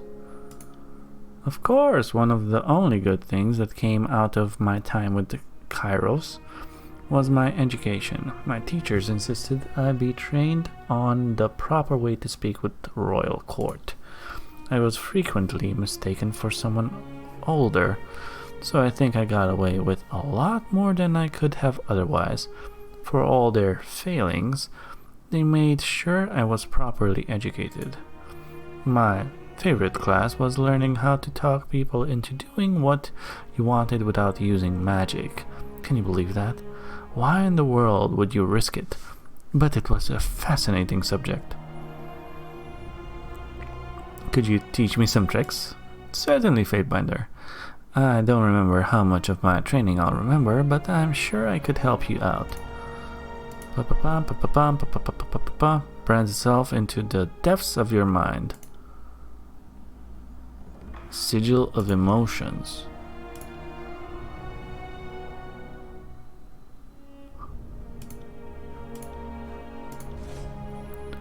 Wave of despair. Okay, interesting. So we learned a sigil sign from her? Good day, Fatebinder. What do you need? Okay. I don't really want to talk too much to her right now. I want to get the last shrine. Sesper can stay there. Corpse Eye. Oh, take my name.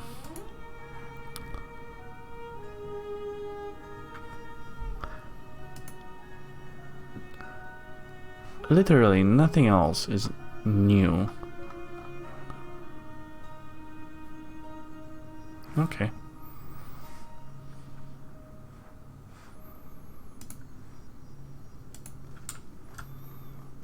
And you? Show me what you have. Wait, have you made anything? Oh, this guy only does those things. You have the Fate Binder things, which are interesting.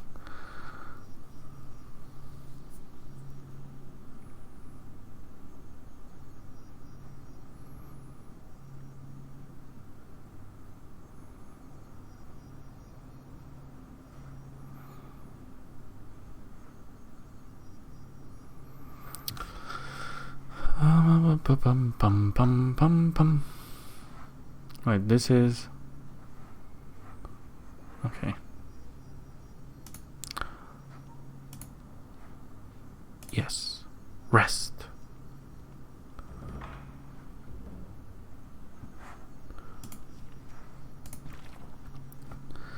If I haven't said it before, I'll say it now. I'm going to enjoy killing you. Can't wait for the execution order. I'll be anticipating your arrival at court. Don't snuff the lights.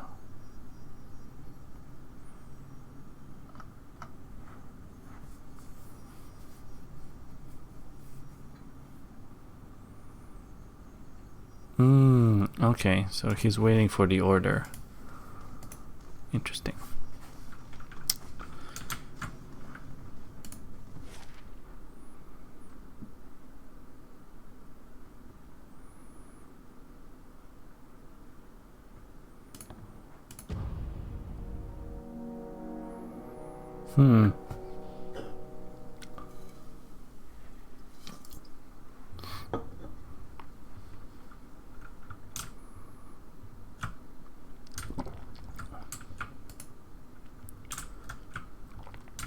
Very interesting.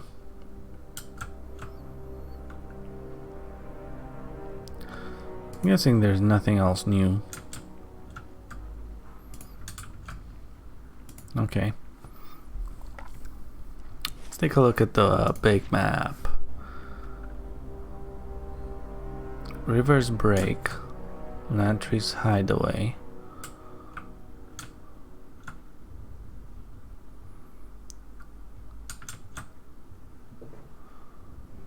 Wait, why are these off limits?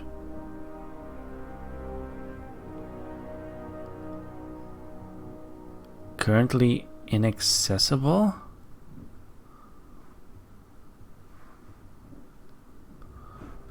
Why?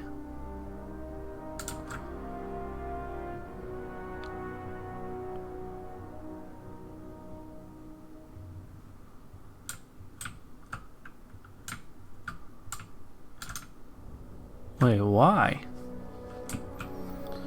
What's at River's Break?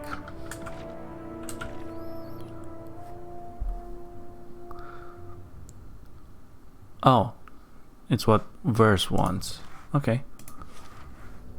I guess I can do that. It's like right over here.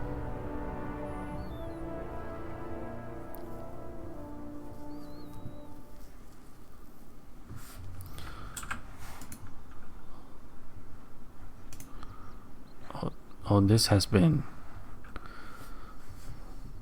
destroyed.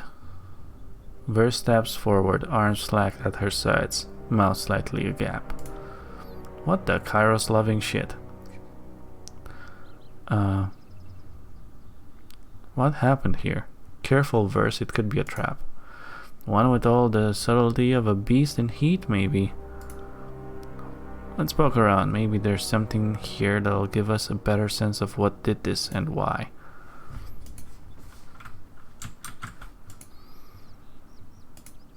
The charred and smoldering corpses. Essa. Fuck. I could have given her a clean death, and instead she ends up here, burned alive. That's mercy for you. Forget it. We can't do anything for her. We'll find whoever did this. I've got some questions that need answers. Here's hoping these bastards don't want to talk. I really hope they don't want to talk.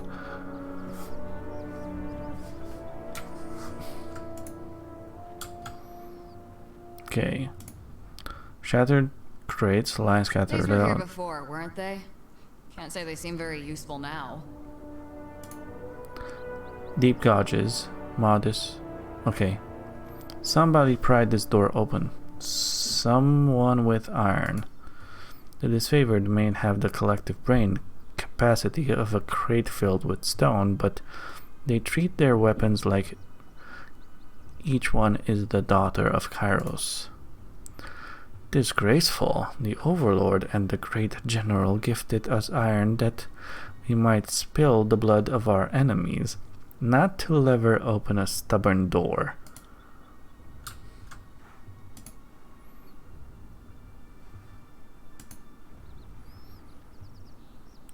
Oh.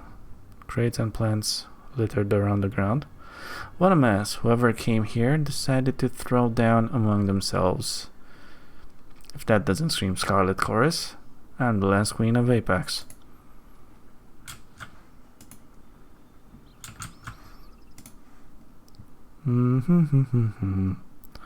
Look at this fate binder. I've set a lot of fires in my time, and this is that very special pattern of burning that only happens with magic. See these marks? Sigil work. And too clean for blood chanters. Probably a sage. Were I to guess. Sages did this? If you know of another organized society of magic users who like to control information, I'll happily look their way. Good eye indeed. I believe this was done with the sigil of fire by way of the Sun Queen, as opposed to that of Thousands Embers, erratic brand of fire. You can tell by the tint patterned at the burn edges. The overall blast pattern suggests a thorough understanding of modern expressives techniques, while the... And now I'm boring us all. Apologies. Wait, I want to do a rest. Wait, cancel. I don't need to do that. We already did. Is there anything better than the old familiar scent of a burned out farmhouse? What? Faint tracks. Nice find, binder. These tracks are faint, even with the earth as dry as it is. Whoever left them was traveling light. They could have carried much gear. We've got a burned farmstead and multiple fire wards set around it. That reeks of our missing fire mage Catorius. Catorius. There's chorus and disfavored shit all over the place. Given how shoddily maintained the iron is, I'm guessing it's all chorus shit. Could Catorius have been conscripted? We can always ask him when we find him, assuming I let him live long enough to form an answer. The nearest stronghold is a sad little pile of palisades on the edge of the contested lands called Fort Squander. Okay. The disfavored used to hold those walls, so that could go a ways towards explaining their arms being scattered around here. Come on. We've got a sage to track. You okay? You seem a little intense. Yeah, I'm... The fire. It reminds me of Red Geyser. Tell me about her. She loved fire. Loved it more than any other fury. Loved it more than the blood chanters, maybe. They twist and pull it, summon it. She made a partner of it. Let it lead her dance. Once she lured these Azure scouts into a clearing. They're tracking this lone woman, then all around them torches blaze. Geyser sets these pitch-headed arrows to the flames before putting them into one of the scouts' eyes. An arrow per eye, hissing and popping. Then she charges into the scouts with this burning crescent, this axe, the head as long as your arm and pitched. They swing at her, but it's all fire and blood to her. She shoulders them aside and we take them apart. That's where she got her name. The spray from an opened neck. I wish I'd seen it. To look at her back, at her chest. No one would fault you for mistaking her for a man of labor. 8 more than the rest of us combined. All she took to with everything in her. She was obsessed with proving herself to the voices. He'd given her this second life in the Howling Choir, and she was gonna make good and fucking sure that she earned it every day. She was one of the good ones, Binder. As good as anyone on this filthy peninsula. I'm glad I got to tell you about her. She lives on a bit in that. Now, let's be off. Okay, cool. Simple enough. There's the fort.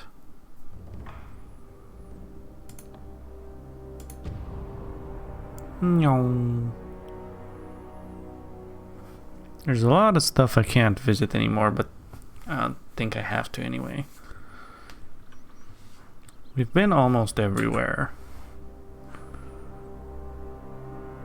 Apparently I can talk with them again, but first let's do one of these. Oh, let's scout. What is this?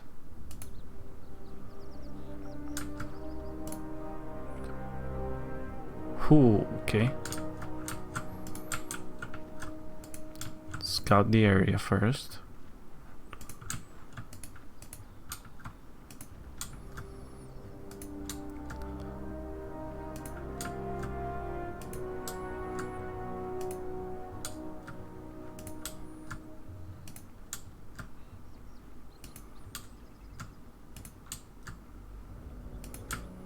Okay.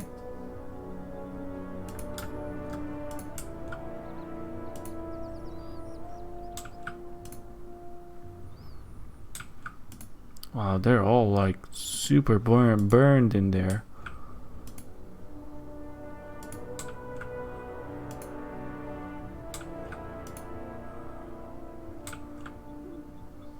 That's an interesting thing.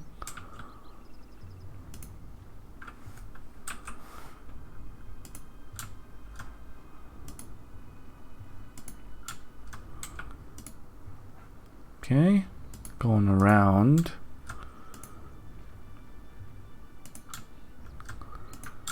Okay, there's something in there.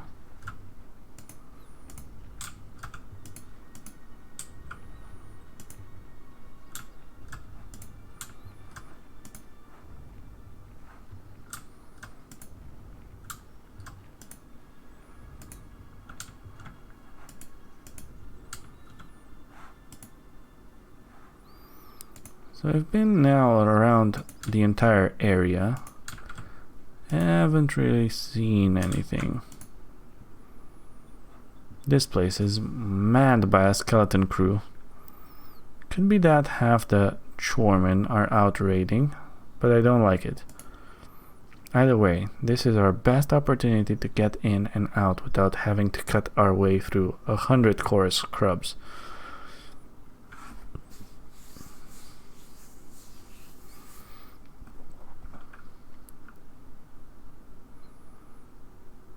I'm not sure the voices in Norat will be thrilled with us destroying his fort. Okay, let's see. And here I thought I might miss out on my scrub slaying quota today. Couldn't have said it better myself. If these assholes have been hiding Katorias, they've got their fair share of pain coming.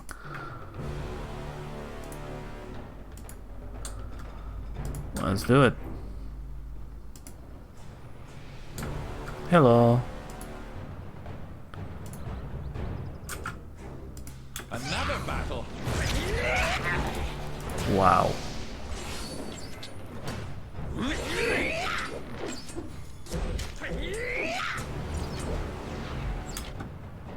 That was something else.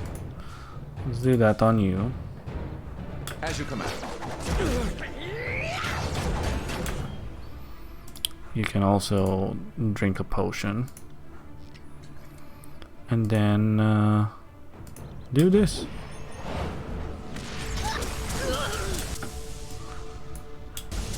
Take that. I'll tear your skeleton out by your ass. Good. You can do one of these.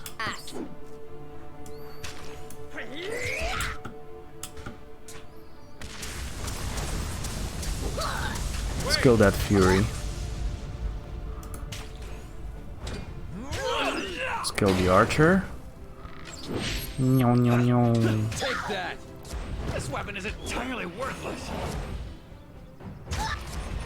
And now the rest one. The rest. Pity you won't enjoy The this last as much one. as I do. I got it. Okay, let's see. What do we have here? Ooh. Okay, twisted iron. Something. Tearsman spine. Okay.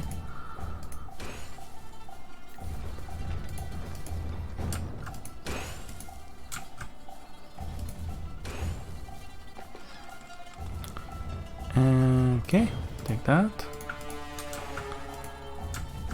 Teeny. Take that. Let's level up verse.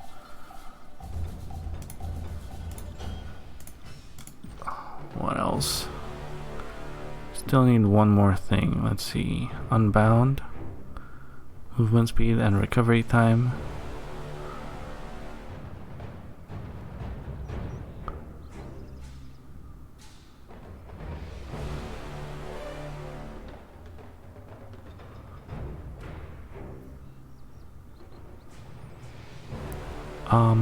Not sure.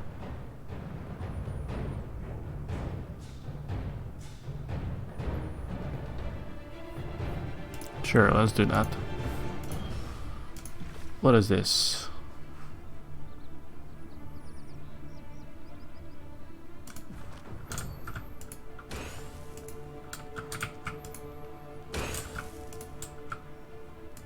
Surely there are more over here.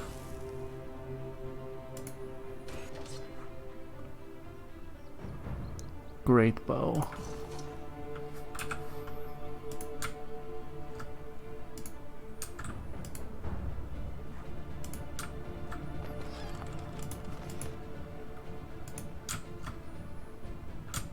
What? There's no one. There has to be someone here.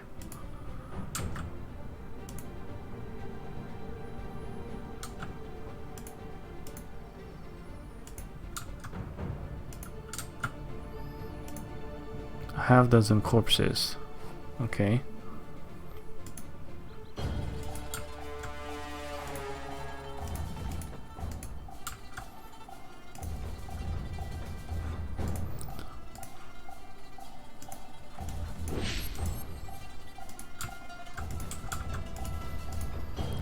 Rust-marred iron weapons have been strewed.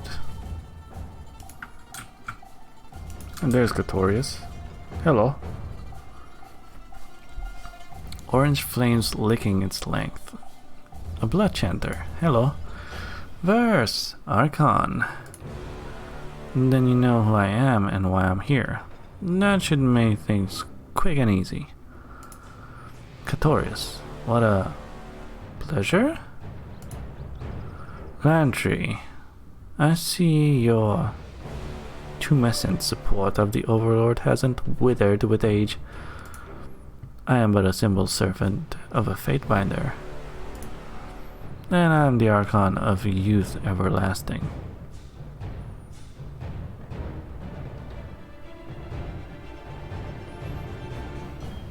I assume he's one of your sister's killers? None other. I've seen these smirking lips 1,000 times behind my eyelids. I've put a lot of thought into how I'll go about cutting them off. Apologies for the lack of introduction, Archon. I am Catorius, once of the Scholar of Ink and Quill. More to the matter at hand, however, I am one of the 3 survivors of the group that met your friend Scarlet Fury patrol in open battle in Apex a few years ago. You seem pretty damn matter of fact about it for someone whose remaining life is measured in hours. So long? You think I'm going to make it quick, kindly cock? No. I'm going to savor this, nice and slow. Okay. How did I come to earn your unbridled enmity? You let Crocus live, and he was easily the worst of us. That wasn't my fucking call. Hold, Fury. Aren't you the slightest bit curious about why the man who killed your Fury friends holds a tent in the middle of Kairos' forsaken Scarlet Chorus encampment?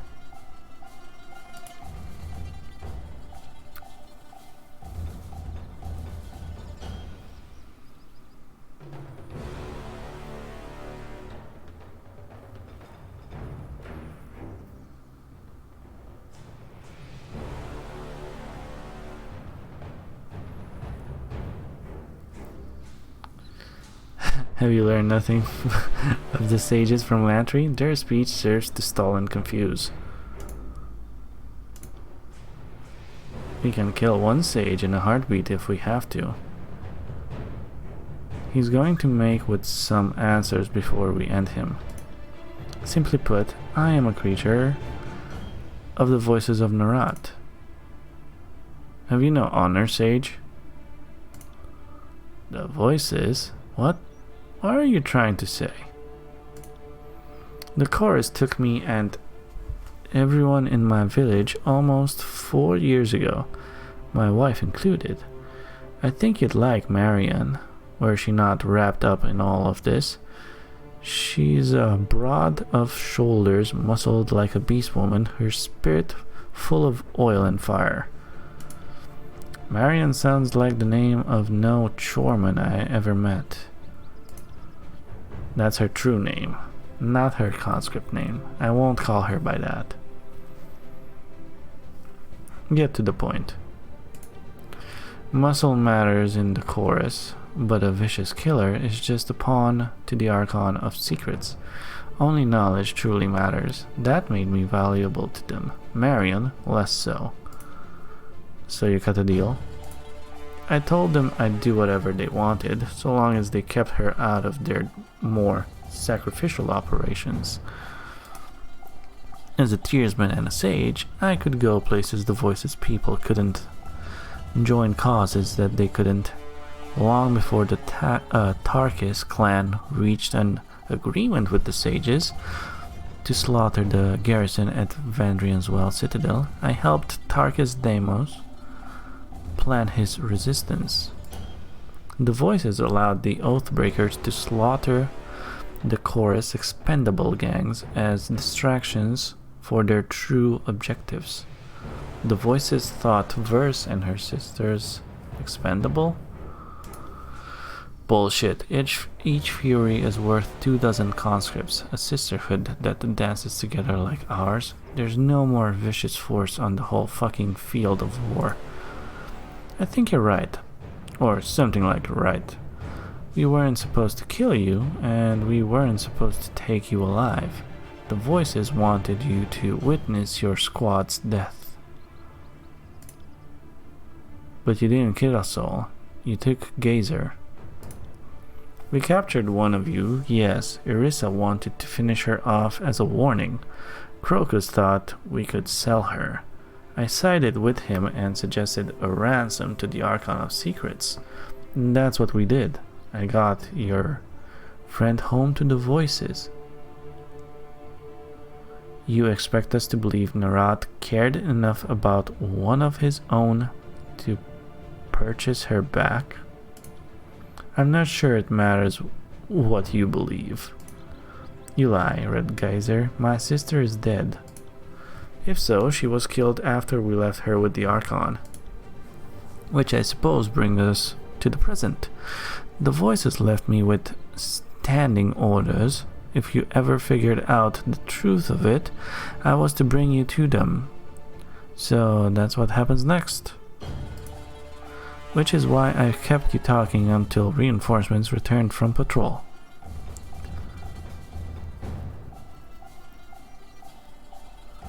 To the void with your wife. You die here. You've left us no choice. There are more soldiers coming into the fortress. Now that you failed on your way to me, do you truly believe you'll leave this place? Then this conversation is over, right?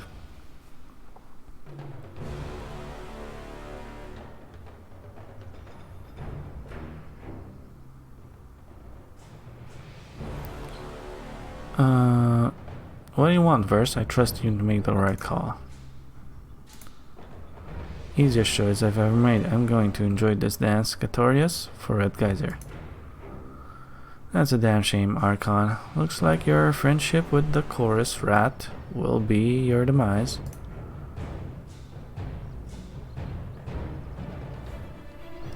Escape for Squander.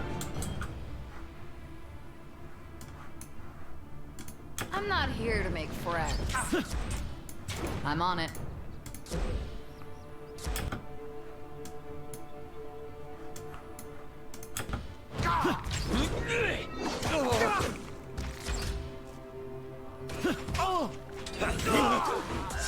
Come and face my iron! Okay, you...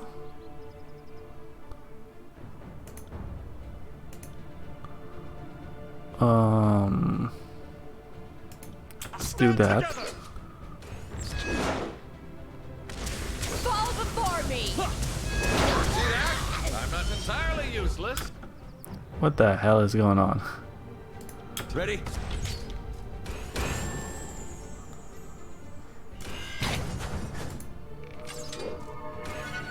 Fall before me! Right. Right.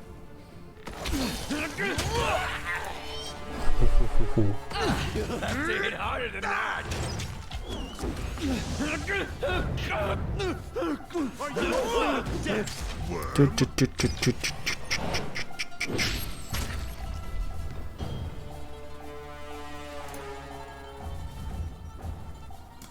Let's pillage.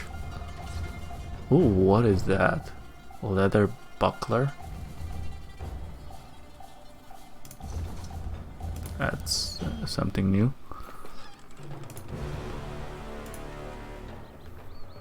Blood Chanter staff. Okay. Probably gonna have to fight more. Yep, there we go. Send them at me in waves!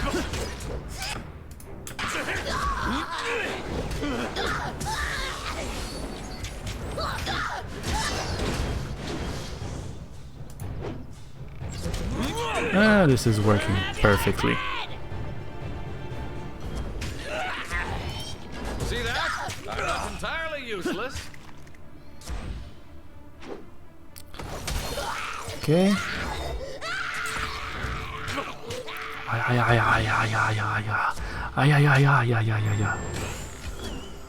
A little bit of healing goes a long way. Take that.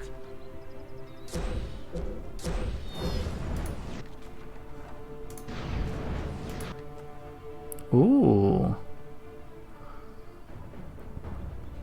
That is a lot of stuff.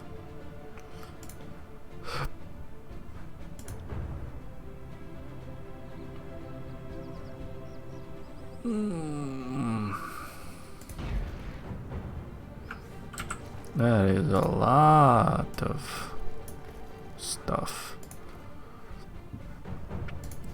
Okay, you do this. Save it.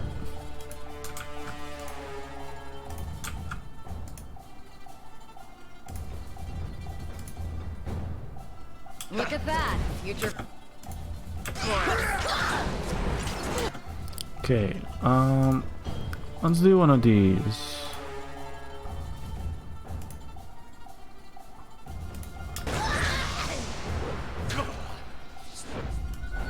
Flawless. You got something here. Use that.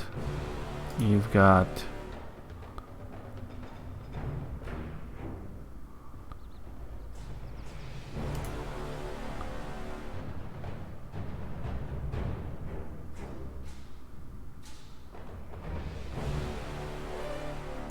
that.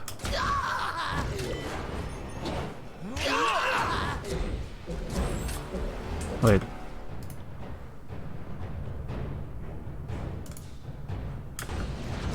Bleed out, you little shit. Take that. Not bad. I think you have like a super healing aura. Let's do that. Over there. And then this. Face my iron! What else can I do?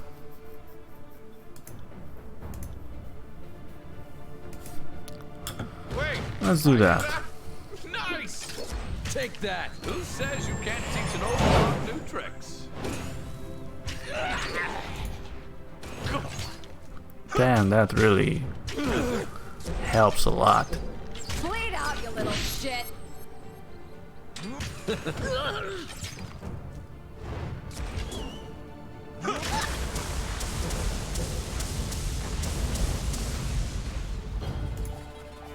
Cool, nice. What is that? Whetstone.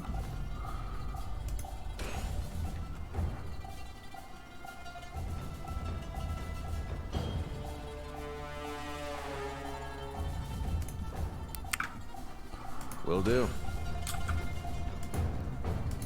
Oh, they had a lot of cool gear.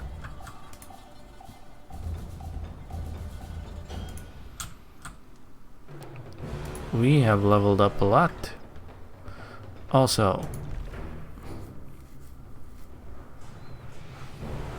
okay, I got 1 point. I'm gonna have to hold it for now. Lantry can get his resolve up a little bit, sure. Skill wise, don't know exactly what I want. Do I want that? I guess, sure. For you, I have no idea. Generate an aura of will that removes a harmful effect from you and each ally every few seconds. Use your commanding will to inspire allies, boosting the damage of you and your party for a short time.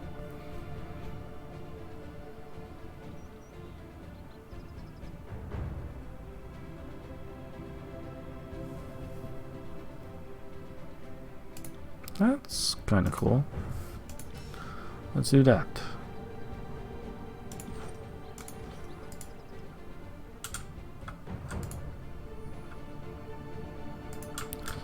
So the voices killed the Furies. Shove that in your ballast holes, you bird-bombed scrotum shits. Screw Katorius, screw his stupid wife, and screw the Archon of Secrets. You still with me, Verse? Yeah, way to yank me out of the moment, Binder. I was close to enjoying myself. Okay. Nothing simple in your wake, is it? With the voices, I listened when I was supposed to listen, reported everything I heard, killed what he told me to kill. Black and white, black and red, anyways. I guess it was always complicated. I just ignored the complexities. I can't operate solely on gut instinct anymore.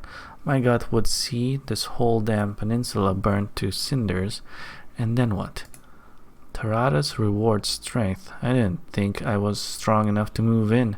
Well, influential circles. And that, I don't know. Makes me nervous. Listen to me. Next thing I'll be wearing robes and making you call me Archon. Let's finish this later. I want to get out of this hole, Binder.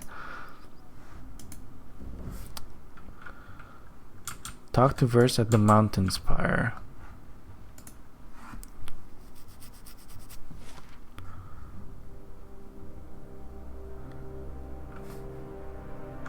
First things first, I want to see something.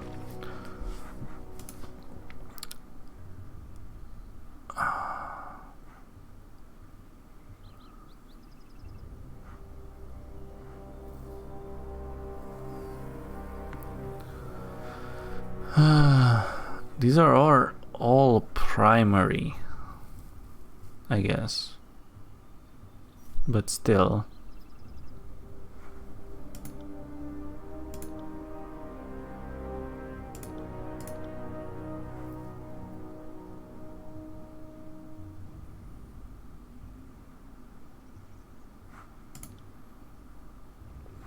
But still.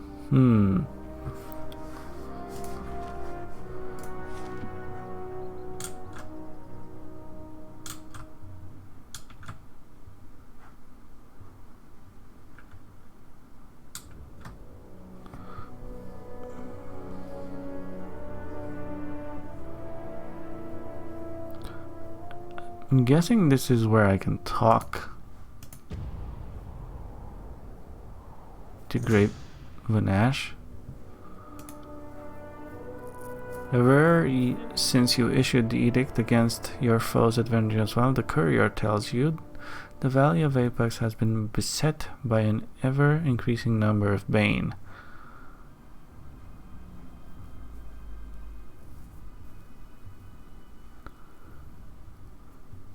Give your orders.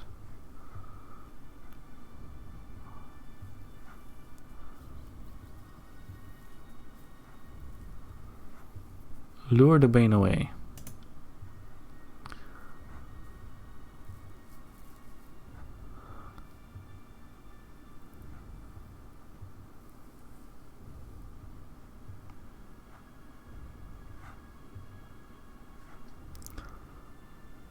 Sure.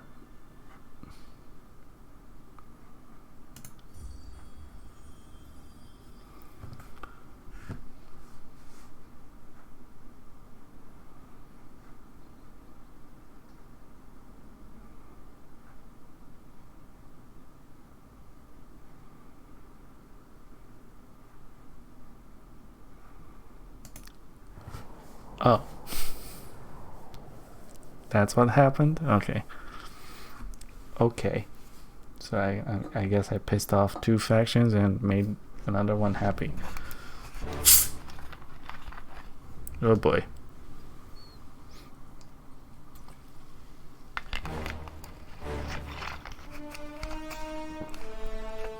Wait, what is this?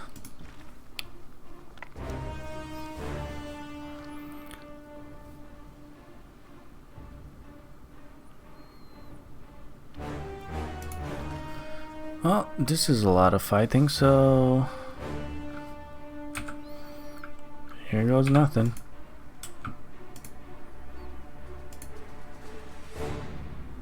Your days end here.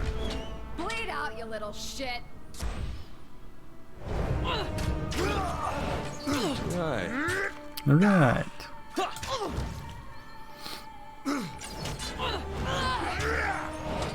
Boom, boom, boom, boom, boom. Will do. I've had far worse.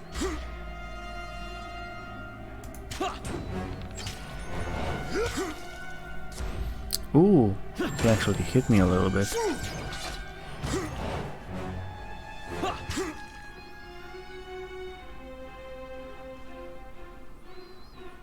We all good? So, can't go that way. I need to go this way. Hello. Mind if we fight a little bit? Send me your champion. Okay, let's see. I need to do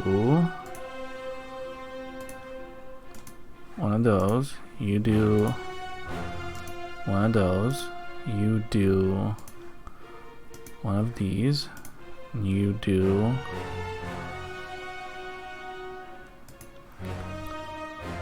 one of those.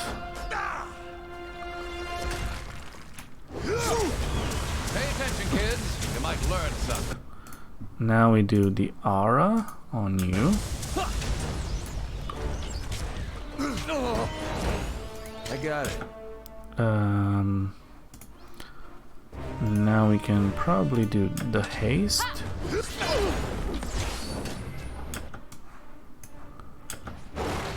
is entirely worthless. This weapon Okay.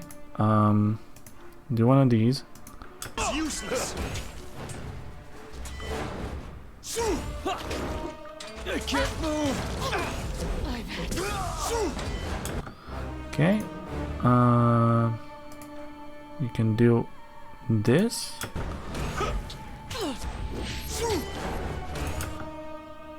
Keep shooting that.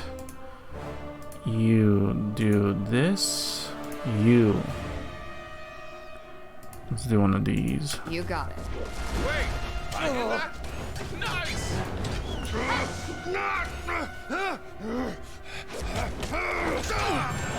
Okay.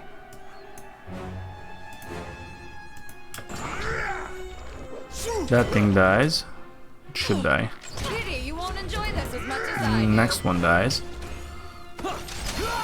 Ooh, nice shot there, Lantry. I did that. Nice. Lantry, you got some things here. Let's try that. At once. Bones cannot.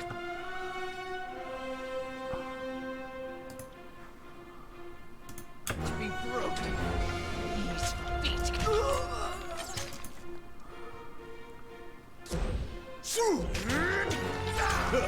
Cool.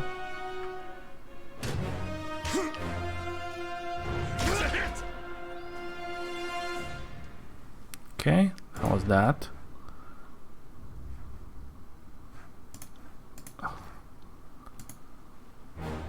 Dun, dun, dun, dun, dun, dun, dun, dun. You see that? Oh, that's what you found. Stall contains poles. Eoja's Calling. Sigil of Life and Regeneration. Two-handed. It's a staff.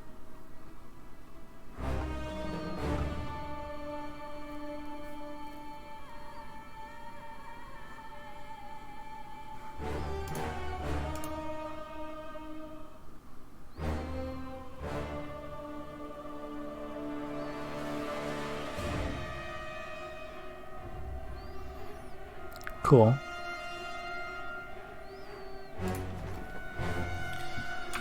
That's actually not bad.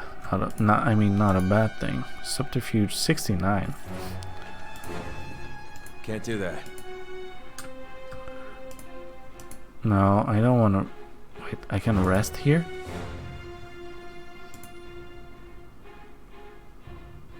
Sure, we'll do that. Very, very casually.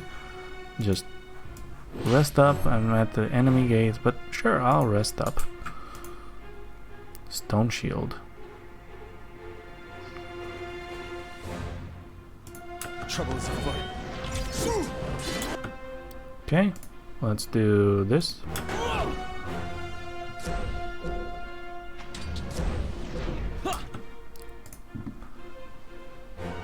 Do this.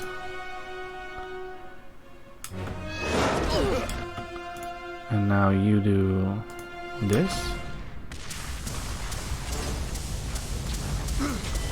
On your knees, worm. Right. I got it. I think I'm This good. weapon is useless. Oh, you can do it. I'll tear your skeleton out by Boom. your ass. For the glory of Kairos!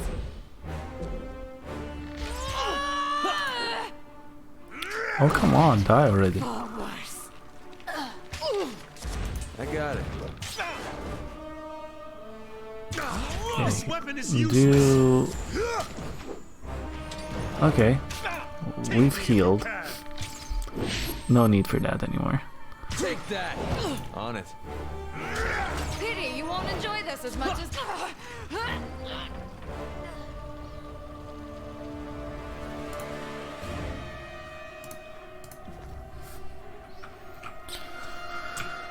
So they've already opened the gates.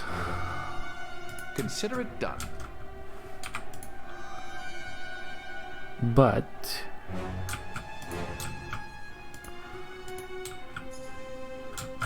Found something. there's still some baddies over here. Heads up, we have company. For the glory of Kairos! Okay, what am I gonna do now? Let's see.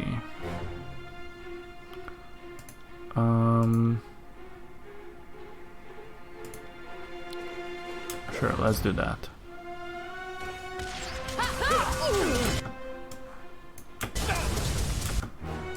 You can probably do some damage.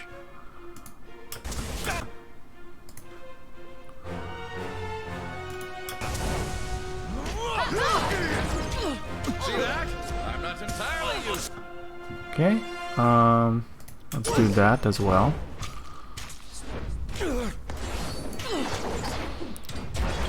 Let's start getting rid of some of these guys. Focus one. I got it. Focus the second one. Focus the third one.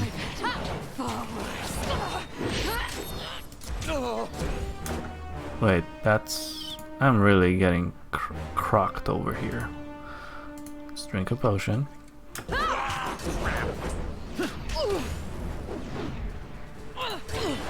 You won't get away that easily! I don't know what crocked means, If but I had kids, they'd be feeling that. I almost got crocked. I'll be filling that one for a bit. Will do. Bum, bum, bum, bum.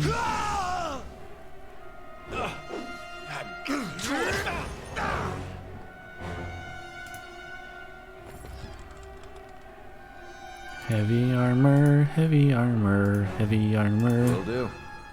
heavy armor. Lots of heavy armors.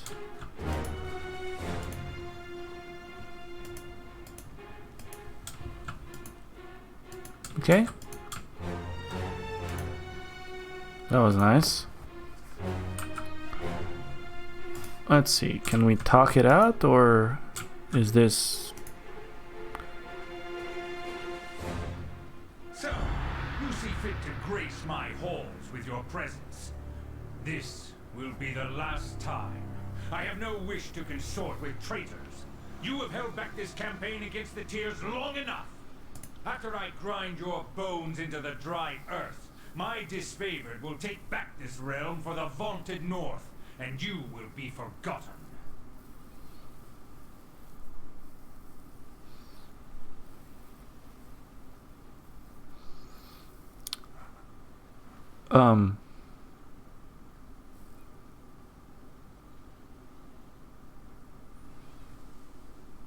Only death lies ahead. Wait. Total silence. Before either of you can make the first strike, Barrick steps forward and blows in protest. Fatebinder, this doesn't need to happen. Please! It is short-sighted for Archon to stand against Archon. The two of you would be more powerful as equals and collaborators. I beg that you consider another option.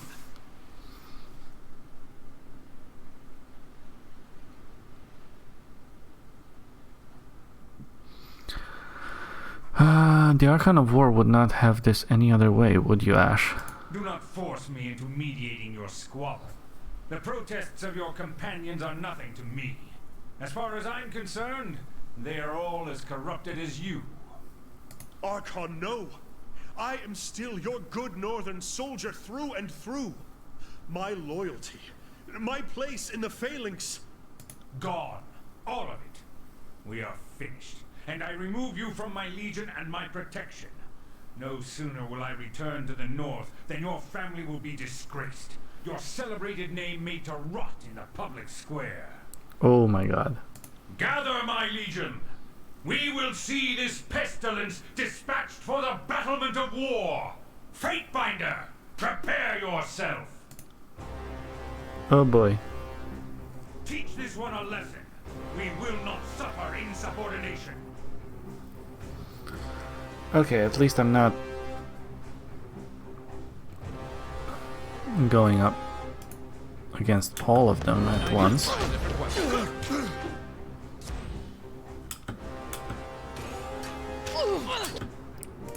You, do something.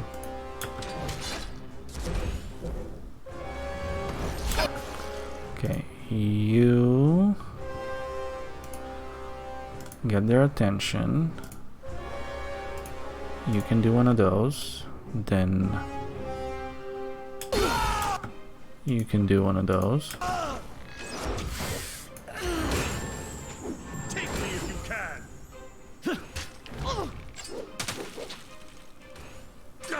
This weapon is useless. Do one of those. Right. This weapon is entirely worthless.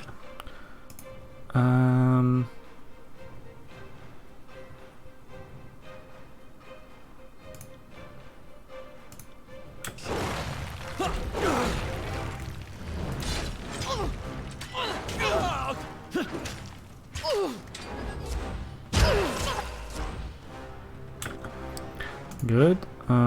You can do one of those.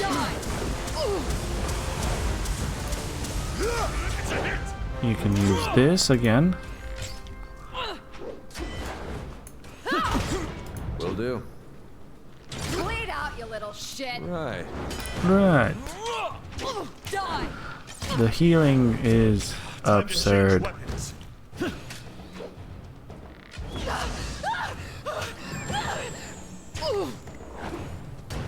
Kitty, you won't enjoy this as much as I do. We have so much healing.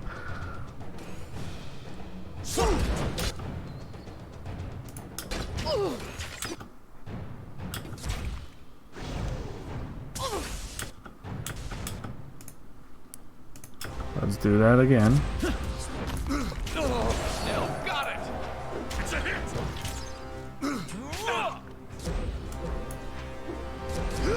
Bleed out, you little shit. This is gonna be great.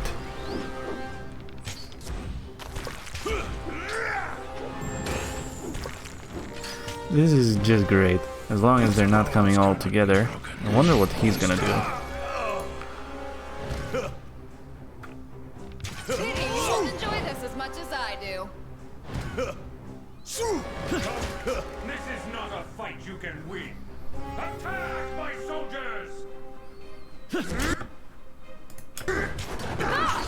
Let's get this guy off. Okay. Slowly, slowly, slowly doing something. Let's do that. You do this.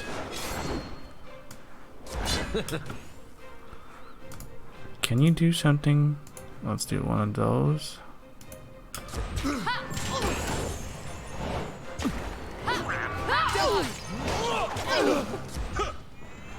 Okay, drink a potion. And let's do some drain strength. Right.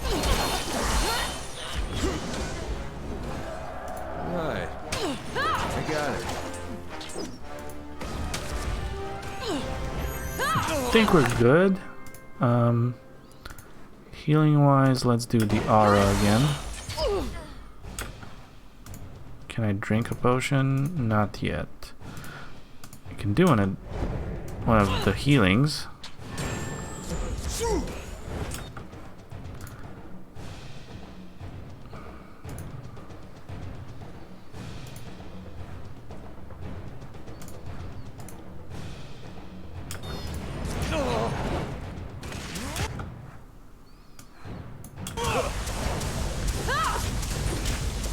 I got it. Dude, they're really killing me.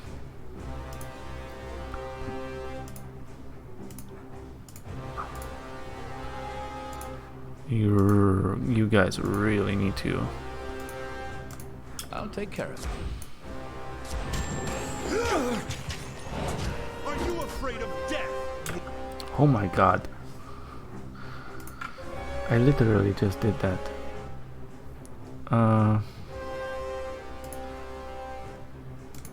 Let's do that.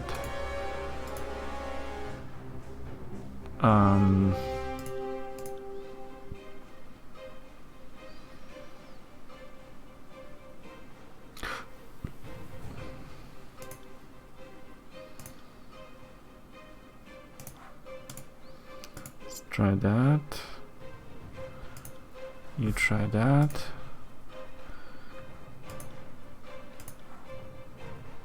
You do that.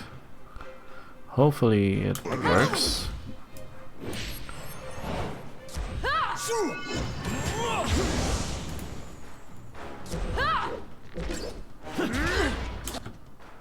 Okay.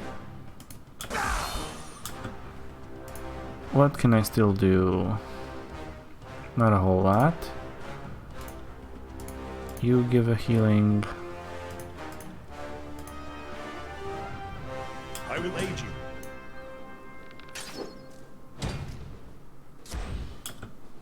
I think I can drink a potion. Yeah, let's drink a big one.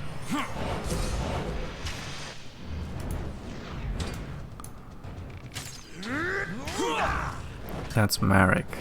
He is really tough. Let's do that. Consider it done. On it. Blade barrier.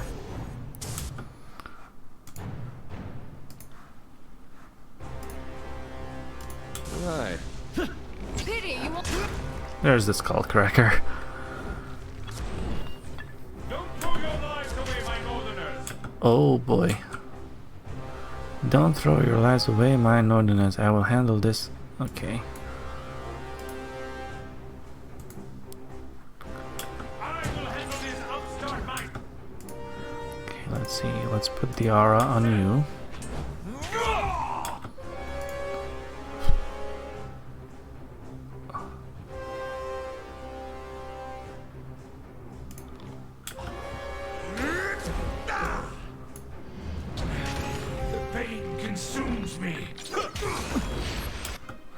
Okay, what do I have? Let's do one of those. Lantry can At once. do all of those. Harsh words would cause more harm than this useless weapon. Let's do this. This weapon is useless.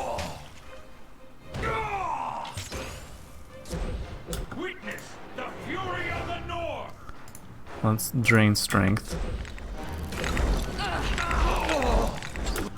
Ow. Can you do that?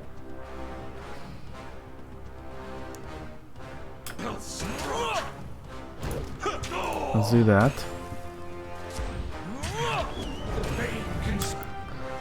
Okay, you drink a potion. You drink a potion. You do that. You do the skull cracker. I got it. Getting too old for this.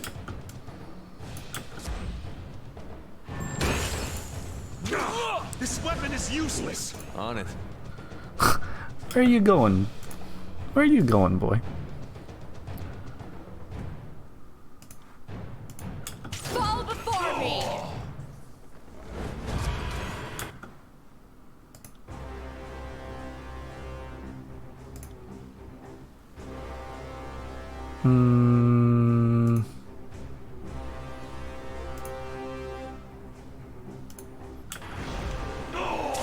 Admit that from the record. Okay, you do that. You do that. You do that. Do it for the North.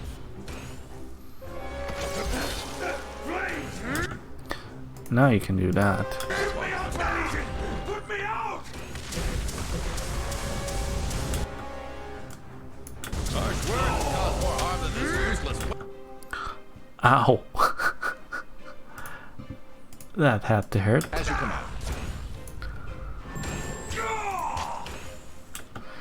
Okay, he's doing the Blatant Storm. I am wounded.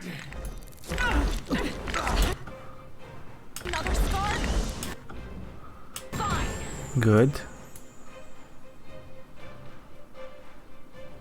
Oh, he's on the floor. Isn't this a sight to be beheld? Stricken, the Archon looks down on his blood-stained hands with disbelief. Beads of sweat rolls from his brow and glisten at the corners of his eyes. Graven Ash turns his attention up to you. The last of the fight has left him, and nothing remains but the final vestiges of a defeated man. A word, please. Humor an old man and his regrets. Okay. Ash, you can't leave us. The disfavored need you still. Without you... He threw you away like trash, man. The Archon of War faces contorts into a rictus of anger. Bloody sputus leaps from his mouth as he opens it to shout nothing. He stares into Barak's twisted visage, and his own features soften. Peace, son of Barakonin. The North will remember me. All things come to an end, as your friend here is about to learn. Say what you would, Archon. You are on a path to incredible power. A path that I walked long ago. There was strength, victory, triumph. Everything an Archon of War should expect from a life so accomplished. But there was also pain. Had I another century to describe it, I could not explain the punishing agony of my devotion. Okay. My soldiers grew to depend on me, and I gifted them my protection. But I also took their harm upon myself. I had the strength to endure for a time. Every gutting, every crushed bone, every death. I took it all upon myself to spare my troops. Okay. You must be prepared to do the same. Go on. Your rise to power is no matter of personal glory. It touches all who trail in your wake. When you ascend, you won't be alone. Far from it. There will be others who look to you. You will be responsible for them in more ways than you can know. Okay. Take care with those who follow you. Depend on each other. But harden yourself to accept the burden of their love. Devotion can bite deeper than any spear. Spears don't bite, dude. I hope that you are prepared for what comes next. Because... He grits his teeth as the fresh wave of agony threatens to overcome him. Because Kairos will not make it easy. His energy spent, the Archon releases all of his tension, and for an instant his face reflects deepest peace. Graven Ash, the last of the great northern warlords, dies before your eyes. Archon! Archon! Damn you, General! Get up! Get up! Seeing that one fall is like watching a spire hit the ground, somehow I thought I'd enjoy it more. We actually did it! We slew the Archon of War! I'll document later. Right now, I think I need a change of pants and a good cleansing vomit.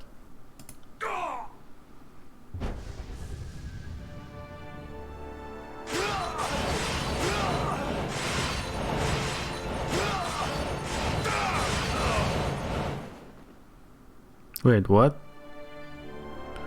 Why did they all die? Also.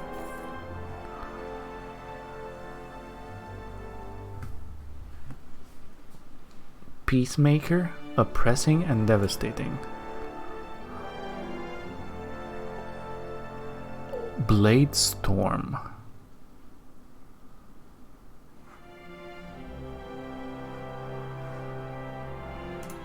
And what is this? Vigilant. Oh, that is.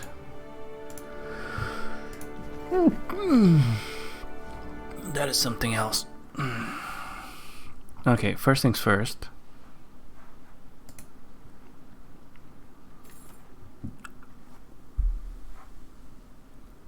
Marek's Blackened Spear.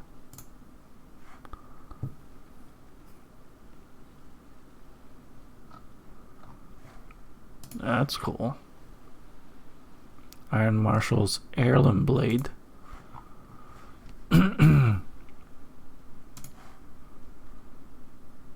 Disfavored Javelin.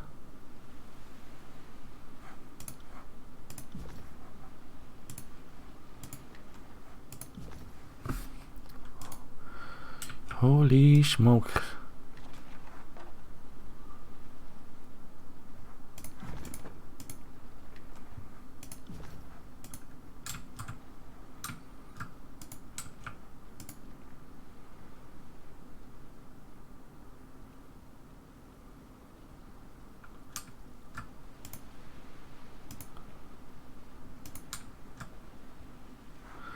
Well, I mean, I guess it's time for me to save the game. For reals? And call it a night. That was an epic way of ending the show today. Guys, thank you so much for watching and for, joining. I wish you all truly a great rest of the day, a great night, and I'll see you guys back again tomorrow. I know I'm just gonna go crash right now, and hopefully I'll energize back again for another nice peaceful show tomorrow. Anyways, like I said, thank you, and I'll see you guys tomorrow. Bye bye.